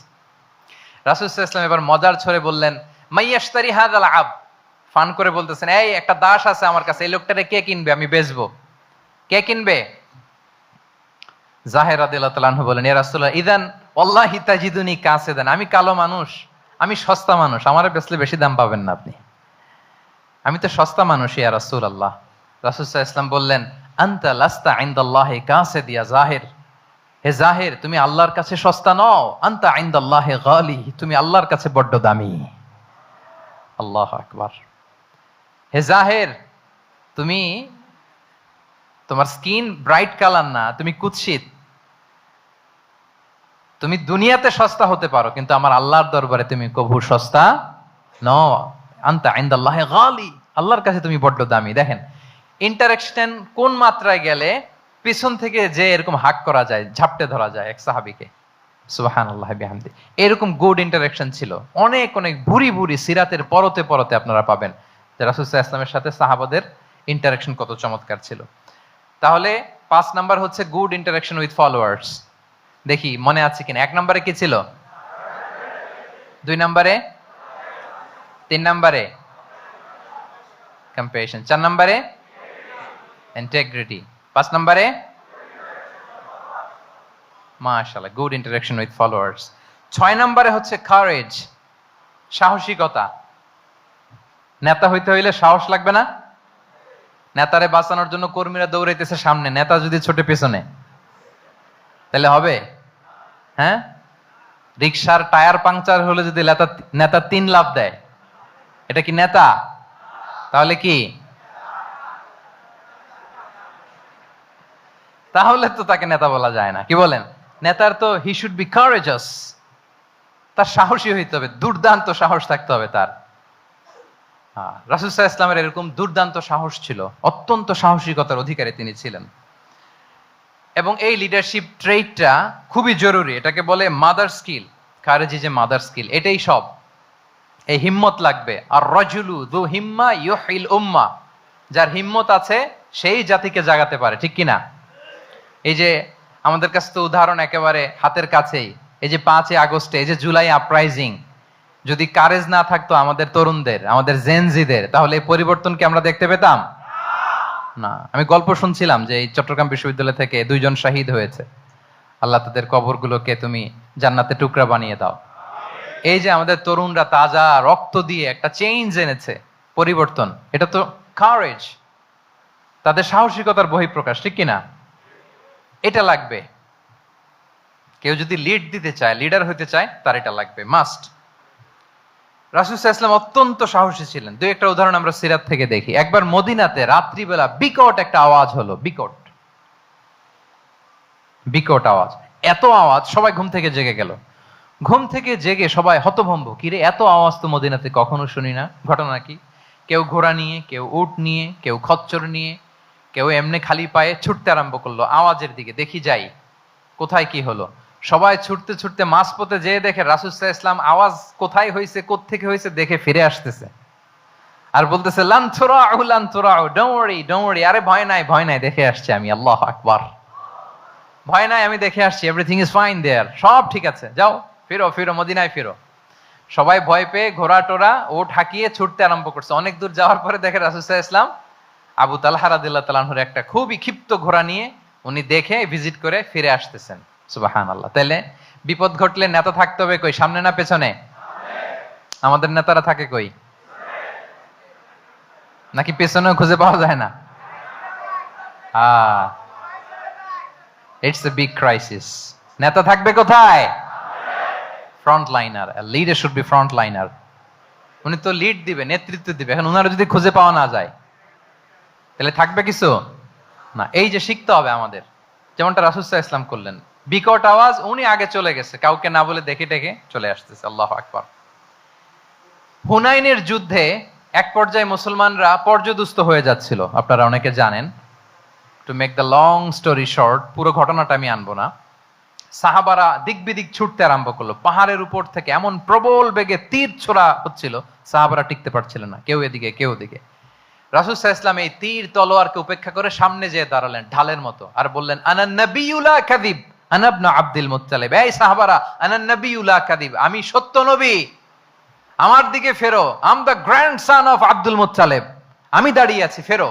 রাসূল সাল্লাল্লাহু আলাইহি ওয়াসাল্লামের যখন এই সাহসী স্টেটমেন্ট তারা পেলেন, আবার আল্লাহু আকবার ধ্বনি নিয়ে সাহাবারা সামনের দিকে এগিয়ে গেছেন। এই যে আগালেন, আর পিছু ফিরলেন না, হুনাইন জয় করেই ছাড়লেন। আল্লাহু আকবার। তাহলে ইতিহাসের পরতে পরতে, সিরাতের পরতে পরতে আমরা দেখবো যে রাসূল সাল্লাল্লাহু আলাইহি ওয়াসাল্লাম হি ওয়াজ এ হাইলি কারেজাস, অনেক সাহসী একজন ব্যক্তিত্ব ছিলেন, অত্যন্ত সাহসী পুরুষ ছিলেন। তাহলে নেতা হইতে হইলে তার কি লাগবে? সাহসিকতা লাগবে, তার তো লিড দিতে হবে ফ্রন্ট লাইন থেকে। এবং কাপুরুষতা, ভীরুতা, এটা থেকে রাসূল সাল্লাল্লাহু আলাইহি ওয়াসাল্লাম পানা চেয়েছেন। আল্লাহুম্মা ইন্নী আউযু বিকা মিনাল হাম্মি ওয়াল হাসান ওয়া আউযু বিকা মিনাল আজজি ওয়াল কাসাল ওয়া আউযু বিকা মিনাল জুবনি ওয়াল বুখল। জুবন মানে কি? ভীরুতা, কাপুরুষতা। হে আল্লাহ, আমি ভীরুতা থেকে, কাপুরুষতা থেকে পানাহ চাই। আমরা যেন কাপুরুষ না হই, আমরা যেন ভীরু না হই, আমরা যেন সত্যের বীর সেনানী হয়ে আবু সাঈদের মতো এরকম দুই হাত প্রসারিত করে দাঁড়াতে পারি, ঠিক কিনা? এই যে কারেজাস আবু সাঈদ, হ্যাঁ, is the icon of courage of Bangladesh, কি বলেন? এই যে বুক টান টান করে যে হাত দুইটা প্রসারিত করে দাঁড়ালো, আল্লাহু আকবার। গোটা বিশ্ব এখন তাকে আইকনিক ফিগার হিসেবে মেনে নিছে, কি বলেন? গোটা বিশ্ব তাকে চিনছে, তার জন্য দোয়া করছে। তাহলে courage, it's an essential leadership trade, এটা লাগবে প্রিয় ভাইয়েরা। আল্লাহ তাআলা এই কারেজ, এই সৎ সাহস দিয়ে আমাদেরকে ধন্য করুক। কটা গেল? 6টা। 7 নম্বরে হচ্ছে কনফ্লিক্ট রিজলভিং এবিলিটি, বিরোধ নিষ্পত্তি করার মতো যোগ্যতা থাকতে হবে নেতার। অর্থাৎ নেতা হইতে হবে এমন যে বিরোধকে নিষ্পত্তি করে দিতে পারে, মিটমাট করে দিতে পারে, ঝগড়া লাগলে মিটায়ে দিতে পারে। এটা গুরুত্বপূর্ণ কোয়ালিটি না নেতার জন্য, কি বলেন? রাসূল সাল্লাল্লাহু আলাইহি ওয়াসাল্লামের কিন্তু এটা ছিল, বিরোধ নিষ্পত্তি করা। রাসূল সাল্লাল্লাহু আলাইহি ওয়াসাল্লাম মক্কা থেকে মদিনায় যে 1 ঘন্টায় বছরের পর বছর চলে আসা যুদ্ধ, they use to fight each other, Aws and Khazraj, 1 ঘন্টায় যুদ্ধ থামাই দিয়েছেন। আল্লাহু আকবার। He was a very good mediator and arbitrator. রাসূল সাল্লাল্লাহু আলাইহি ওয়াসাল্লাম অত্যন্ত ভালো মধ্যস্থতাকারী ছিলেন, ভালো মধ্যস্থতাকারী তিনি ছিলেন। তিনি থামিয়ে দিতে পারতেন, বিরোধকে থামাতে পারতেন। আপনারা জানেন যে মক্কায় একবার সম্ভবত অগ্নিকাণ্ডের কারণে কাবা ঘর জ্বলে গিয়েছিল, ধ্বংস হয়েছিল, কিছু অংশ নষ্ট হয়ে গিয়েছিল। কাবাকে রিনোভেট করা হয়েছিল, ফলে কাবার একটা কর্নারে যে ব্ল্যাক স্টোন কর্নার, রুকনুল হাজারিল আসওয়াদ, হাজরে আসওয়াদ পাথরকে সরিয়ে রাখা হয়েছিল। এখন কাবা যখন পুনর্নির্মাণ শেষ, ওই হাজরে আসওয়াদ পাথরকে আবার তার জায়গায় রাখা হবে। কিন্তু কে রাখবে? সবাই রাখতে চায়, সব দলের নেতারা বলে আমরা রাখবো। এক দলের নেতা বলে যে আমি রাখবো, এটা অনেক very prestigious and dignified issue, এই প্রেস্টিজ আমরা কাউকে নিতে দিব না। আরেক দলের নেতা বলে না, আমাদের পাওয়ার বেশি, আমরা রাখবো। আরেক দলের নেতা বলে যে না, এটা আমাদেরই। আরেকজন বলে রক্তের গঙ্গা বইয়ে দিব মক্কায়, কিন্তু এই সম্মান হাত ছাড়া হতে দেব না। এখন জাতীয় চার নেতা গেছে চারদিকে, সমাধান তো নাই। পাথর কয়টা? পাথর তো মাত্র একটা। ইন দ্য মিন টাইম রাসূল সাল্লাল্লাহু আলাইহি ওয়াসাল্লাম আসলেন। রাসূল সাল্লাল্লাহু আলাইহি ওয়াসাল্লামকে দেখেই সবাই হ্যাপি, সবাই বলে জা আমিনুন রাদিনা বি, এই তো আলামিন আসছে, ওই ফয়সালা করবে। সুবহানাল্লাহ, এই তো আলামিন আসছে, সেই ফয়সালা করে দিবে আমাদের মধ্যে। আল্লাহ রাসূল সাল্লাল্লাহু আলাইহি ওয়াসাল্লাম বললেন কি হয়েছে? এই ঘটনা। জাতীয় চার নেতা বলে এই পাথর নিয়ে তারা নিজেরা রাখবে, কাউকে দিবেন। রাসূল সাল্লাল্লাহু আলাইহি ওয়াসাল্লাম বললেন ঠিক আছে, একটা চাদর নিয়ে আসো। চাদর নিয়ে আসা হলো। এবার জাতীয় চার নেতা চাদরের 4 কর্নার ধরে দাঁড়ালো। রাসূল সাল্লাল্লাহু আলাইহি ওয়াসাল্লাম নিজ হাতে হাজরে আসওয়াদ তুলে চাদরের মাঝখানে রাখলেন। এবার চার নেতাকে বললেন আসো তোমরা আমার সাথে। তারা আগাতে লাগলো, কাবা ঘরের সামনে যখন আসলো, রাসূল সাল্লাল্লাহু আলাইহি ওয়াসাল্লাম নিজ হাতে ওনার বরকতময় হাতে আবার হাজরে আসওয়াদ ধরে ঠিক জায়গা মতো রেখে দিলেন। এতক্ষণ কিন্তু চার নেতা কি বলছে, কাউরে ধরতে দিব না, কাউকে। কিন্তু এখন চাদরের কোনা ধরেই কি happy. This is called conflict resolving ability. একজন নেতার এরকম কনফ্লিক্ট, সমাজে যখন এই ধরনের বিরোধ তৈরি হয়, ঝামেলা তৈরি হয়, মারামারির মতো পরিস্থিতি তৈরি হয়, সংঘাতের মতো একটা সিচুয়েশন হয়, নেতা এটাকে রিজলভ করার ক্যাপাসিটি এবিলিটি তার থাকতে হবে। আল্লাহ রাসূল সাল্লাল্লাহু আলাইহি ওয়াসাল্লামকে আল্লাহ তাআলা এটা দিয়েছিলেন। আল্লাহু আকবার। শুধু বড় বড় জিনিস না, ছোট ছোট জিনিসও করতে হয়। লেটস সে নিজ দলের নেতা কর্মীদের মধ্যে মারামারি, নিজ দেশের ভেতরে মারামারি, দেশের সাথে প্রতিবেশী দেশের বিরোধ, রিজিওনাল সুপার পাওয়ার হলে আশেপাশের অনেকগুলো দেশের মধ্যে বিরোধ, আপনাকে নেতা হয়ে এগুলো মিটমাট করে দিতে হবে। সুপার পাওয়ার যদি হয়ে যান, গোটা বিশ্বের যেখানে ঝামেলা লাগে, দেখেন না বড় বড় মোড়লরা কি করে, ওই কাতারে বসে বসে ওই আফগানিস্তান, তারপর ওই ইসরায়েল, কাতার মিলাই দিচ্ছে, দেখেন না এগুলো নিউজে আপনারা। This is called conflict resolving ability. কনফ্লিক্টকে রিজলভ করতে জানতে হয়। রাসূল সাল্লাল্লাহু আলাইহি ওয়াসাল্লাম এরকম রাষ্ট্রীয় পর্যায়ে, বড় বড় সামাজিক পর্যায়ে, এমনকি ফ্যামিলি অ্যাফেয়ার্স এর মধ্যে যত বিরোধ লাগতো রাসূল সাল্লাল্লাহু আলাইহি ওয়াসাল্লাম মিলাই দিতেন। আল্লাহু আকবার। ফ্যামিলি কাউন্সিলিং, এজন্য প্রত্যেক ইমাম খতিবদের এই কাউন্সিলিং এর উপর ট্রেনিং নেওয়া দরকার। আমাদের পরিবারগুলো ভেঙে যাচ্ছে, পরিবারগুলো কি হচ্ছে, ভেঙে যাচ্ছে। আমি পশ্চিমা দেশে আমাদের অনেক স্কলারদের দেখেছি, যারা ইমাম এবং খতিব, তাদের আলাদা করে উইকলি 7 ঘন্টা 8 ঘন্টা 10 ঘন্টা এরকম রাখতে হয় ফ্যামিলি কাউন্সিলিং এর জন্য। যাদের মধ্যে বিরোধ, হাজবেন্ড ওয়াইফের ঝামেলা চলতেছে, উনি কাউন্সিলিং করে। এটা খুব জরুরি। আল্লাহ রাসূল সাল্লাল্লাহু আলাইহি ওয়াসাল্লাম এটা করতেন, সাহাবাদের মধ্যে করতেন, ইভেন নিজের স্ত্রীদের মধ্যেও করতেন। সহিহ বুখারীতে এসেছে, ওনার স্ত্রীদের মধ্যে 2টা গ্রুপ ছিল। পজিটিভলি নেন, 2টা গ্রুপ, আবার এটা ওই গ্রুপ মনে করেন না। অর্থাৎ মানবিক কারণে সামান্য যে জেলাসি থাকে এক স্ত্রীর সাথে আরেক স্ত্রীর, এটা তো খুব স্বাভাবিক। তো ওই ওনাদের মধ্যে একসাথে তো এট এ টাইমে খুব সম্ভবত 9 জন স্ত্রী বেঁচে ছিলেন। হাফসা রাদিয়াল্লাহু তাআলা আনহাকে কেন্দ্র করে একটা গ্রুপ, আয়েশা রাদিয়াল্লাহু তাআলা আনহাকে কেন্দ্র করে একটা গ্রুপ। তাদের মধ্যে অনেক কথাবার্তা, কিছু মানবিক কারণে যেগুলো হয়, এটা কিন্তু ছিল। রাসূল সাল্লাল্লাহু আলাইহি ওয়াসাল্লাম প্রায় ওনাদেরকে নিয়ে বসে এগুলো রিজলভ করে দিতেন। ওনার নিজের কন্যা ফাতেমা রাদিয়াল্লাহু তাআলা আনহার সাথে আলী রাদিয়াল্লাহু তাআলা আনহার যদি মনোমালিন্যের ঘটনা ঘটতো, এগুলো উনি রিজলভ করে দিতেন। এবং খুব কাছাকাছি ছিল কিন্তু ঘর। যারা মদিনায় মাআরিদুস সিরান নাবাবিয়া ওগুলোতে গিয়েছেন, দেখবেন যে রাসূল সাল্লাল্লাহু আলাইহি ওয়াসাল্লামের ঘরের পাশেই অন্যান্য স্ত্রীদের ঘরগুলো একটার পর একটা, পাশেই ফাতেমা রাদিয়াল্লাহু তাআলা আনহার ঘর। একবার তিনি দুপুরবেলা ফাতেমা রাদিয়াল্লাহু তাআলা আনহার ঘরে গেলেন, যে দেখেন যে ঘরে আলী রাদিয়াল্লাহু তাআলা আনহু নেই। তো জিজ্ঞেস করলেন যে তোমার হাজবেন্ড কোথায়, আইনা ইবনু আম্মি, কোথায়, আলী কোথায়? তো বললেন যে কানা বাইনি ওয়া বাইনাহু শাই, আমাদের মধ্যে একটু ঝগড়াঝাটি হয়েছে আর কি, মনোমালিন্য হয়েছে। ফাগাদাবানি, উনি একটু রেগে গেছেন আমার উপর।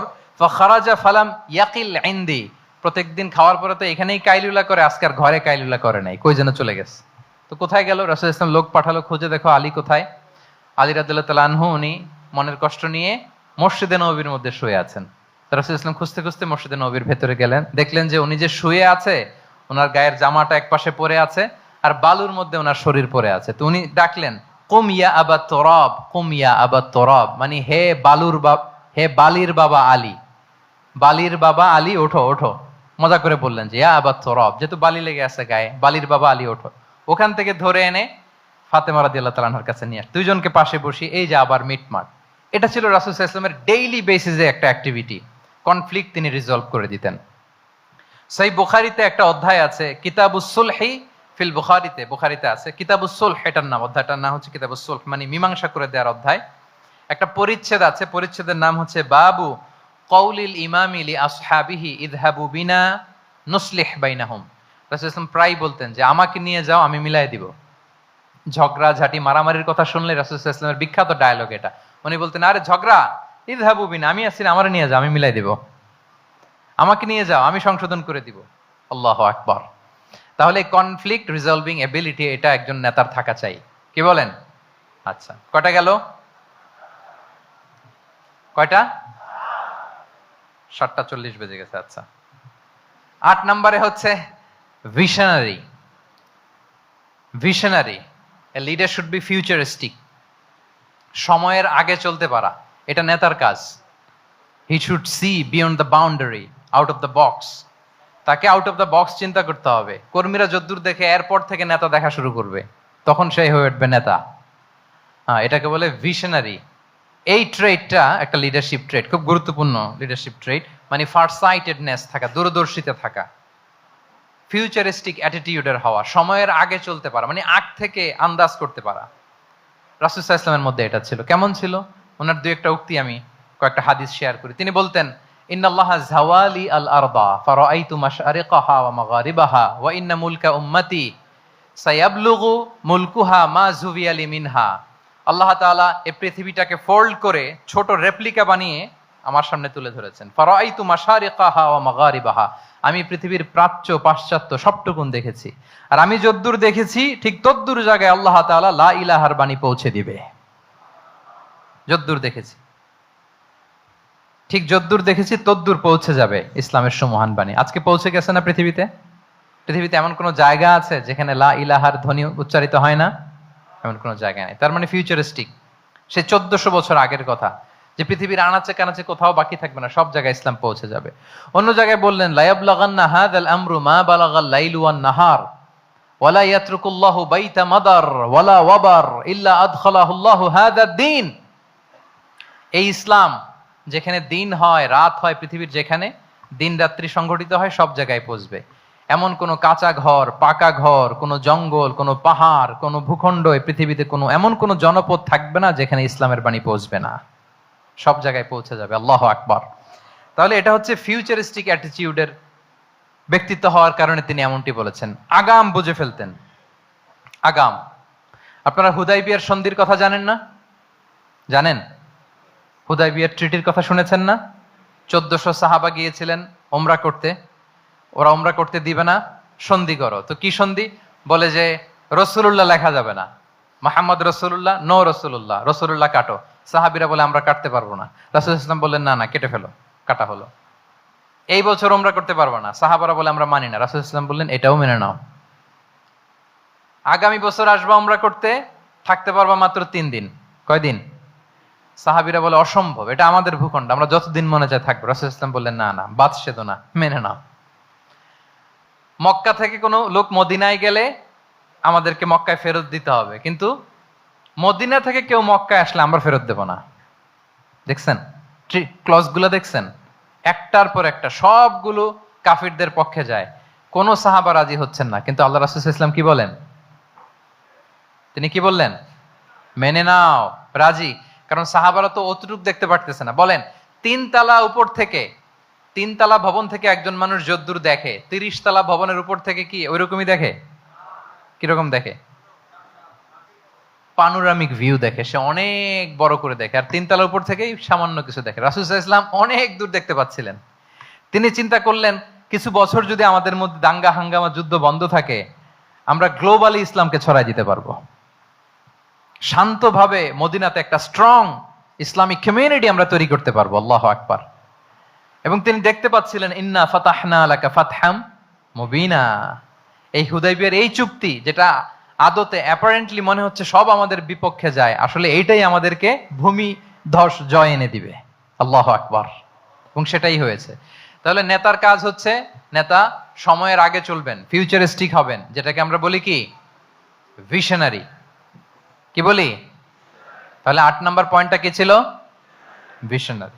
9 নাম্বার হচ্ছে রেজিলিয়েন্স। এটা একটা চমৎকার লিডারশিপ ট্রেট। রেজিলিয়েন্স মানে সংকট কাটিয়ে ঘুরে দাঁড়াবার সামর্থ্য, মানে যাকে কেউ থামাতে পারে না। আনস্টপেবল। আনস্টপেবল, কোনো কিছু তাকে থামাতে পারে না। লেগে থাকার মানসিকতা, টিকে থাকার মানসিকতা, সহজে হার না মানা, আবার ঘুরে দাঁড়ানো, এটার বলে রেজিলিয়েন্স। এই ক্যাপাসিটি, এই কোয়ালিটি রাসূল সাল্লাল্লাহু আলাইহি ওয়াসাল্লামের মধ্যে ছিল। হি ওয়াজ আনস্টপেবল, হ্যাভিং আনবিলিভেবল সাবর। কোনো কিছু রাসূল সাল্লাল্লাহু আলাইহি ওয়াসাল্লামকে থামাতে পারে নাই। পেরেছে? বলেন, পেরেছে কেউ থামাতে? ছোটবেলা থেকে স্ট্রাগল করে, একটার পর একটা স্ট্রাগল ফেস করে বড় হয়েছেন। জন্মের আগেই তো ওনার পিতাকে আল্লাহ তাআলা উঠিয়ে নিলেন।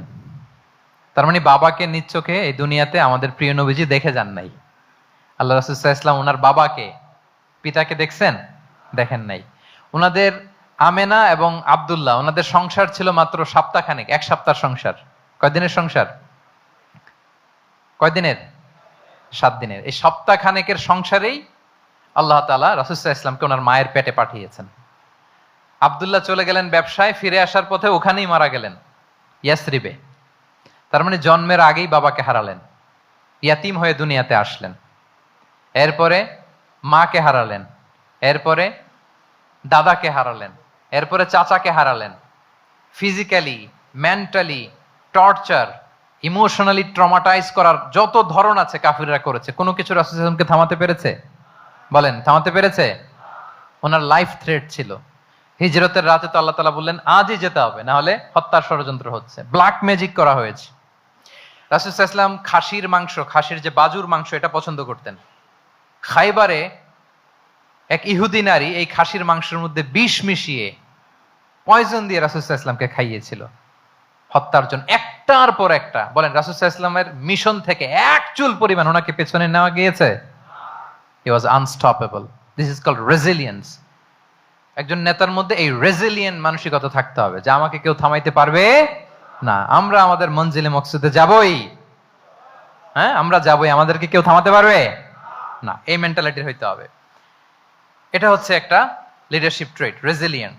10 নম্বরে হচ্ছে স্ট্র্যাটেজিক লিডারশিপ। নেতার কৌশলী হতে হয়।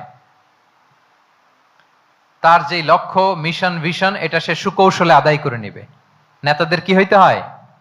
কৌশলী। এটাকে বলে স্ট্র্যাটেজিক লিডারশিপ। এটা রাসূল সাল্লাল্লাহু আলাইহি ওয়াসাল্লামের ছিল। শুধু স্ট্র্যাটেজি নিয়ে, রাসূল সাল্লাল্লাহু আলাইহি ওয়াসাল্লামের স্ট্র্যাটেজি নিয়ে সুদীর্ঘ আলোচনা হতে পারে। আমি দুই একটা স্ট্র্যাটেজির কথা বলি, দুই একটা ওয়ার স্ট্র্যাটেজি। যুদ্ধের ময়দানে উনি কি স্ট্র্যাটেজি অবলম্বন করতেন দেখেন। উনি যুদ্ধের ডিস্ট্রাকশনকে, ক্যাজুয়ালিটি মিনিমাইজ করবার জন্য ওনার নির্দেশনা থাকতো, খবরদার কোনো নারীর গায়ে হাত তুলো না যুদ্ধের ময়দানে, শিশুর গায়ে হাত তুলো না, কোনো পাদ্রীর গায়ে হাত তুলো না, উপাসনারত যে সন্ন্যাসীরা আছে তাদের গায়ে হাত তুলো না, ওই এলাকার গবাদি পশুগুলোকে মেরো না, গাছপালা ধ্বংস করো না, যারা তোমাদের বিরুদ্ধে তলোয়ার ধরেনি তাদেরকে অ্যাটাক করো না। আল্লাহু আকবার, হোয়াট এ স্ট্র্যাটেজি! এবং যুদ্ধ চলাকালীন সময়ে সব সৈনিককে উনি এক জায়গায় মোতায়েন করতেন না, সব সৈনিককে এক জায়গায় মোতায়েন করতেন না, 5 ভাগে ভাগ করে নিতেন। ডান পাশে মাইমানা, বাম পাশে মাইসারা, সামনে হচ্ছে মুকাদ্দিমাতুল জাইশ, মাঝখানে কালব, পেছনে খালফ। এইভাবে 5টা ব্যাটালিয়নে ভাগ করে তারপরে তিনি যুদ্ধ পরিচালনা করতেন। What a war strategy! বদরের যুদ্ধে যখন পৌঁছলেন, মক্কা থেকে মদিনা থেকে 130 কিলোমিটার দূরে, দূরে আফসা দেখা যায়, মরিচিকার মধ্যে দেখা যায় ওই যে মুশরিকরা ওখানে আসছে, কিন্তু তারা কতজন এটা তো বোঝা যায় না। তো কিছু ছেলে এই মরুভূমিতে থাকে, ওদেরকে পানি সরবরাহ করে। এদেরকে রাসূল সাল্লাল্লাহু আলাইহি ওয়াসাল্লাম জিজ্ঞেস করলেন যে কুরাইশরা যে আসছে তারা সংখ্যায় কত?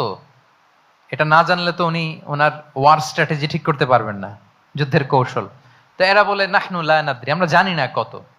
এখন এটা কিভাবে তিনি বের করবেন? সংখ্যায় তারা কত এটা তো আমাকে ফাইন্ড আউট করতে হবে। রাসূল সাল্লাল্লাহু আলাইহি ওয়াসাল্লাম বলেন যে ওরা কি খায়? বলে যে প্রতিদিন ওট জবাই করে খায়। তো রাসূল সাল্লাল্লাহু আলাইহি ওয়াসাল্লাম বলেন যে প্রতিদিন কয়টা ওট লাগে? বলে যে ইয়াউমান তিসআন ওয়া ইয়াউমান আশরান। 2 দিন হইছে আসছে, তো প্রথম দিন দেখলাম 9টা জবাই করছে, আজকে দেখছি 10টা জবাই করছে। রাসূল সাল্লাল্লাহু আলাইহি ওয়াসাল্লাম বললেন ইদান আল কওমু মা বাইনা আত-তিসআমিয়া ওয়াল আলফ। তাহলে ওরা 900 থেকে 1000 এর মধ্যে। সুবহানাল্লাহ। এবার বলেন বদরের যুদ্ধে কুরাইশদের সংখ্যা ছিল কত? আল্লাহু আকবার, হোয়াট এ ওয়ার স্ট্র্যাটেজি! নমুনা দেখে বুঝে ফেলছেন কতজন তারা। এইভাবে রাসূল সাল্লাল্লাহু আলাইহি ওয়াসাল্লাম ওনার স্ট্র্যাটেজি নির্ধারণ করতেন। লোকেশন শেয়ার করতেন না। সুবহানাল্লাহ। কোথায় যাবেন বলতেন না, চলো চলো বলে ছুটতেছেন। কোথায় যাবেন উনি জানেন। অ্যাটাক করবেন এইদিকে, ডান দিকে, অ্যাটাক করবেন কোন দিকে? কিন্তু মদিনা থেকে বের হতেন বাম দিক দিয়ে। অ্যাটাক করবেন উত্তরে, মদিনা থেকে বের হতেন কোন দিক দিয়ে? দক্ষিণ দিক দিয়ে। যে রাতে হিজরত করবেন, মদিনা উত্তর দিকে, উনি দক্ষিণ দিকে চলে গেছেন গারে সাউরে 3 দিন থেকে আগে, ওরা যাতে বুঝতে না পারে। সুবহানাল্লাহ। এটা ছিল রাসূল সাল্লাল্লাহু আলাইহি ওয়াসাল্লামের ওয়ার স্ট্র্যাটেজি। এবং সবাই যেই পথে মক্কা থেকে মদিনা যায় উনি কিন্তু ওই পথে যাননি। ক্যারাভেনগুলো, কাফেলাগুলো যেই পথে মক্কা থেকে মদিনা ইউজুয়াল রুট যেটা, যাননি। সাওয়াহেলি পথে, সাগরের পাশ দিয়ে স্পেশাল একজন গাইড ভাড়া করে তিনি গিয়েছেন। আল্লাহু আকবার। This is called strategy. তাহলে স্ট্র্যাটেজিক লিডারশিপ লাগবে। একজন নেতার স্ট্র্যাটেজিক প্ল্যানিং ঠিক করা লাগবে, এটা তাকে সামনের দিকে আগাতে অনেক সহায়তা করবে। রাসূল সাল্লাল্লাহু আলাইহি ওয়াসাল্লামের যে জিও পলিটিক্যাল অ্যাওয়ারনেস, এগুলো নিয়ে কথা বলতে গেলে অনেক লম্বা সময় লাগবে, আমরা যাব না। 10 নম্বরে ছিল স্ট্র্যাটেজিক লিডারশিপ, 10টা বলে ফেলছি, আর 2টা 2 মিনিটে বলে শেষ করব। 11 number practical wisdom. Practical wisdom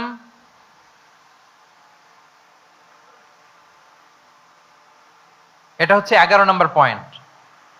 অর্থাৎ প্রজ্ঞা থাকতে হবে, একজন নেতা যে ডিসিশনগুলো সে মেক করবে এটা প্রজ্ঞায় সুসজ্জিত হইতে হবে। আল্লাহ রাসূল সাল্লাল্লাহু আলাইহি ওয়া আলিহি ওয়াসাল্লামের যতগুলো সিদ্ধান্ত ছিল, কাজ ছিল, কোনোটাই প্রজ্ঞা থেকে খালি ছিল না, সবগুলো ছিল প্রজ্ঞায় সমৃদ্ধ। ভুরি ভুরি উদাহরণ হাজির করা যেতে পারে। আমি 2টা উদাহরণ দেই, মাক্কি জীবনের একটা উদাহরণ দেই, মাক্কান এরার একটা উদাহরণ। রাসূল সাল্লাল্লাহু আলাইহি ওয়াসাল্লাম মক্কাতে নবুয়তের 5ম বছরে যখন নও-মুসলিম সাহাবাদের উপর অত্যাচারের মাত্রা মারাত্মক বেড়ে গেল, রাসূল সাল্লাল্লাহু আলাইহি ওয়াসাল্লাম সাহাবাদেরকে হিজরতে পাঠালেন। বলেন তো কোথায় পাঠিয়েছিলেন? সবাই বলুন। আবিসিনিয়াতে, বর্তমান ইথিওপিয়া, ইরিত্রিয়া, ওই এরিয়াতে আবিসিনিয়াতে তিনি পাঠালেন। বললেন যে দেয়ার ওয়াজ এ জাস্ট কিং আসহামা নেগাস, বললেন যে ওখানে আবিসিনিয়াতে যাও, ওখানে আসহামা নামে নাজ্জাশী একজন বাদশা আছে, খুব ভালো। তাদেরকে পাঠালেন নবুয়তের 5ম বছরে। যেতে লাগলো, এক এক সময় এক এক সাহাবী যায়, যে ওখানে বড় একটা বেস তৈরি হলো, মুসলিম কমিউনিটি তৈরি হলো। এরপর 13 বছর পরে মাক্কি 13 বছর, মাক্কি জিন্দেগির 13 বছর শেষ করে নবুয়তের রাসূল ইসলাম কোথায় চলে গেলেন? মদিনায়। মদিনায় যে রাসূল ইসলাম একটা ইসলামী স্টেট তিনি প্রতিষ্ঠা করলেন। প্রথম হিজরি যায়, দ্বিতীয় হিজরি যায়, একটার পর একটা যুদ্ধ যায়, মুসলিম কমিউনিটি বাড়ে, কমপ্লিট ইসলামিক স্টেট হয়ে যায়। কিন্তু ওই আবিসিনিয়া থেকে ওই গ্রুপ আর ফিরে না। নবুয়তের 5ম বছরে যে গ্রুপকে রাসূল সাল্লাল্লাহু আলাইহি ওয়াসাল্লাম জাফর ইবনে আবু তালেবের নেতৃত্বে আবিসিনিয়ায় পাঠিয়েছিলেন, তারা মদিনায় কোন হিজরিতে আসছে জানেন? এইটা যদি কেউ উত্তর দিতে পারে তাহলে বুঝবো he is very genius in সিরাত। কত জোরে? নবম, সপ্তম, মাশাআল্লাহ। কয়জন বলছে? এটা জানতেন কে কে? হাত তোলেন। মাশাআল্লাহ, অনেক জিনিয়াস আছে তো এখানে। হ্যাঁ, লটস অফ জিনিয়াস, মাশাআল্লাহ, মাশাআল্লাহ, তাবারাকাল্লাহ। জি, 7ম হিজরিতে এসেছিলেন জাফর ইবনে আবি তালেবের নেতৃত্বে। এখানে হিকমা, রাসূল সাল্লাল্লাহু আলাইহি ওয়াসাল্লামের উইজডমের ব্যাপারটা হচ্ছে, রাসূল সাল্লাল্লাহু আলাইহি ওয়াসাল্লাম আছেন মদিনাতে, একের পর এক কোরআনের আয়াত নাজিল হচ্ছে, আহকামগুলো সাহাবারা প্র্যাকটিস করতেছে, মসজিদে নববী হলো, ইসলামিক স্টেট হলো, বদরের যুদ্ধ হলো, উহুদ হলো, খন্দক হয়ে গেল, সব হয়ে যায়, কিন্তু ওনারা ফিরেন না কেন? ওনারা ফিরলেন সেই 7ম হিজরিতে খায়বার বিজয়ের পরে। এবং যেদিন জাফর ইবনে আবি তালেব আবিসিনিয়া থেকে সবাইকে নিয়ে ফিরলেন, রাসূল ইসলাম এত খুশি হলেন, উনি বললেন বিআইয়িহিমা আনা লা আদরি বিআইয়িহিমা আনা আফরাহ বিফাতহি খাইবার আও বিকুদুমি জাফর। আজকে কোনটাতে আমি বেশি হ্যাপি আমি জানি না, আমার ভাই জাফরকে পেয়ে নাকি খাইবার বিজয়ের কারণে। আমি কনফিউশনে পড়ে গেছি যে এইটাতে বেশি খুশি হইলাম নাকি ওইটাতে। এর কারণ হচ্ছে রাসূল ইসলাম অপেক্ষা করতেছিলেন যে মদিনা এই স্টেটটাকে আগে ইন্টারনাল এবং এক্সটার্নাল যত থ্রেট হতে পারে সবগুলো থেকে আগে সেফ জোন বানাতে হবে। এমনও হতে পারে মদিনা হাতছাড়া হয়ে যেতে পারে। মদিনা যদি হাতছাড়া হয়, মদিনা থেকেও যদি আমার হিজরত করা লাগে, আমি কই যাব? ওইটারে সেকেন্ড বেস, প্ল্যান বি হিসেবে রেখে দিয়েছিলেন যে জাফর তুমি আইসো না, তুমি থাকো, নতুন নতুন যা আয়াত আসবে আমি সাহাবী দিয়ে এই বিধানগুলো পাঠাবো, ওখানে প্র্যাকটিস করতে থাকো, ইউ উইল বি ফাইন দেয়ার, থাকো, আশা লাগবে না। থাকতে থাকতে 7ম হিজরি পর্যন্ত, খন্দকের যুদ্ধের মাধ্যমে যখন কুরাইশদের 20 দাঁত ভেঙে দেওয়া হলো, 7ম হিজরিতে যখন খায়বার দুর্গ বিজয় হয়ে গেল, now Islam came as a regional super power. রাসূল ইসলাম বুঝলেন আর ইন্টারনাল থ্রেটও নাই, এক্সটার্নাল থ্রেটও নাই, এবার আর কোনো টেনশন নাই।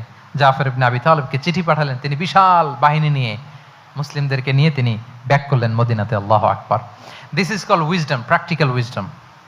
রাসূল সাল্লাল্লাহু আলাইহি ওয়াসাল্লামের এইভাবে এমন কোনো সিদ্ধান্ত নাই যেটার পেছনে প্রজ্ঞা ছিল না, প্রত্যেকটা সিদ্ধান্ত ছিল প্রজ্ঞায় সুসজ্জিত। আমরা যদি মদিনার একটা উইজডমের কথা খেয়াল করি, খুব সংক্ষেপে বলি, মদিনাতে আল্লাহ রাসূল সাল্লাল্লাহু আলাইহি ওয়া আলিহি ওয়াসাল্লাম, মদিনার সোসাইটিতে মুনাফিক কারা বলেন তো? এটা কি রাসূল সাল্লাল্লাহু আলাইহি ওয়াসাল্লাম জানতেন না? জানতেন কিনা বলেন?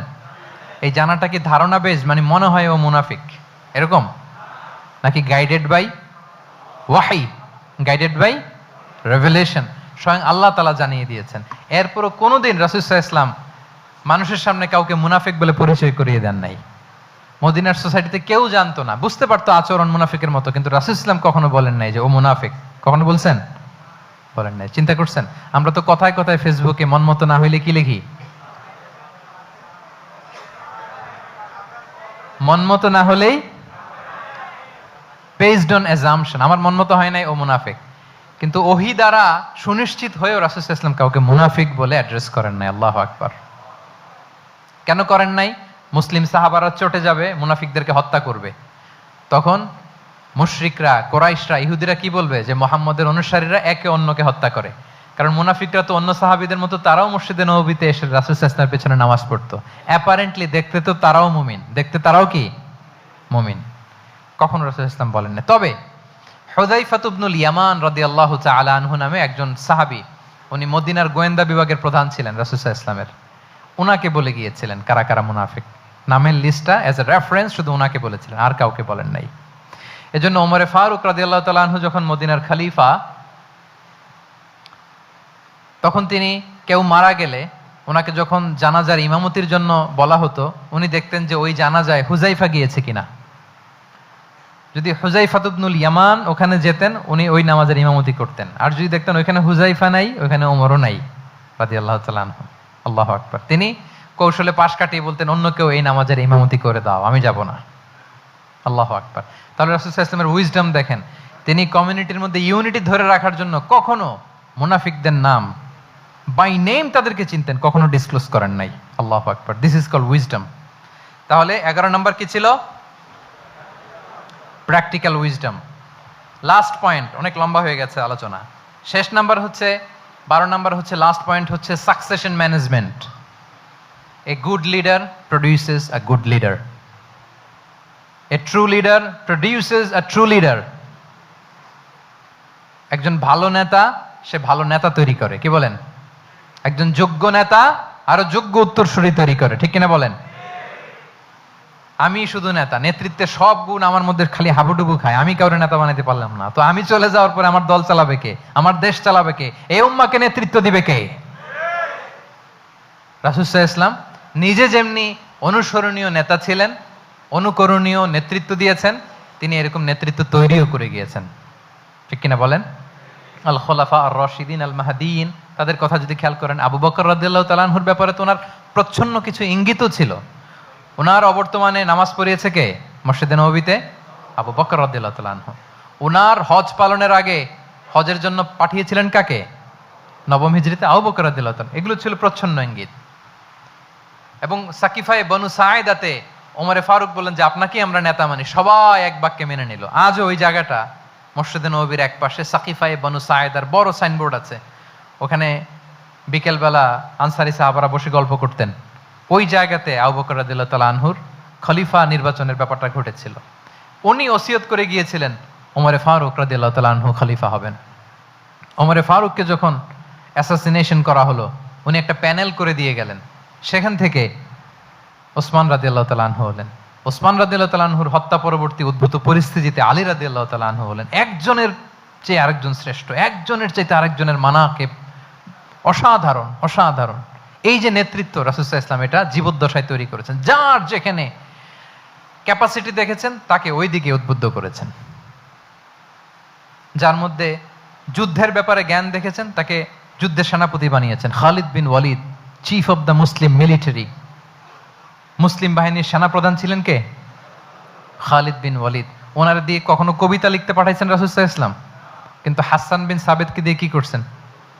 শুধু কি কবিতা লেখানো, ওনার মিম্বরের পাশে মসজিদে নববীতে আরেকটা মিম্বর বানাই দিয়েছেন, স্টেজ, যে তুমি এখানে দাঁড়িয়ে এমন জ্বালাময়ী কবিতা লিখবে যেন গুজবাম হয় মুসলমানদের, জেহাদের ময়দানের জন্য ঝাঁপিয়ে পড়ে। তাহলে খালিদ বিন ওয়ালিদকে দিয়ে এক কাজ করিয়েছেন, হাসান বিন সাবিতকে দিয়ে আরেক কাজ করিয়েছেন। মুআদ ইবনে জাবাল রাদিয়াল্লাহু তাআলা আনহু প্রশাসনিক কার্যক্রম ভালো বুঝতেন। মদিনা রাষ্ট্রের সবচাইতে বড় সিনিয়র আমলা ছিলেন মুআদ ইবনে জাবাল। ইয়ামানের গভর্নর করে পাঠিয়েছেন, ওনার এটাতে যোগ্যতা ছিল। যার যেখানে তিনি প্রতিভা দেখেছেন, ইসলামের কল্যাণে রাসূল সাল্লাল্লাহু আলাইহি ওয়াসাল্লাম ওই প্রতিভাগুলোকে কাজে লাগিয়েছেন। এইভাবে ওনার সাকসেশন ম্যানেজমেন্টকে উনি গড়ে তুলেছেন। ফলে ওনার পরবর্তীতে বছরের পর বছর ইসলামী নেতৃত্বের হাল ধরতে মুসলিম উম্মার বেগ পেতে হয় নাই, ঠিক কিনা বলেন? তাহলে a good leader, a true leader produces a good leader. একজন সফল নেতা সে এরকম আরো অনেক সফল নেতৃত্ব তৈরি করে যায়, তাহলেই তার নেতৃত্ব সামনের দিকে আগাতে থাকে। তাহলে সর্বশেষ পয়েন্টটা কি ছিল? Succession management. 12টা জিজ্ঞেস করলে বলা যাবে? হ্যাঁ, নোট করে রাখছেন বোধহয় না? খুব খুশি হয়েছে আমি, মাশাআল্লাহ। শ্রোতা যদি ভালো হয়, শ্রোতা যদি দেখি যে না আমার সাথে সাথে মাথা নাড়ায়, রেসপন্স করে, উত্তর দেয়, তখন কথা বলতেও ভালো লাগে। মানে এত গরমের মধ্যে, এত কষ্টে, অল আর সোয়েটিং, বাট এত মনোযোগের সাথে আপনারা শুনেছেন, আল্লাহ তাআলা আপনাদেরকে কবুল করুক। আচ্ছা, আমরা একটু রিক্যাপ করি। 1 নম্বরে কি ছিল? আচ্ছা, 2 নম্বরে সবাই বলতেছে তো, আসলে কি বলতেছে বোঝাও যাচ্ছে না।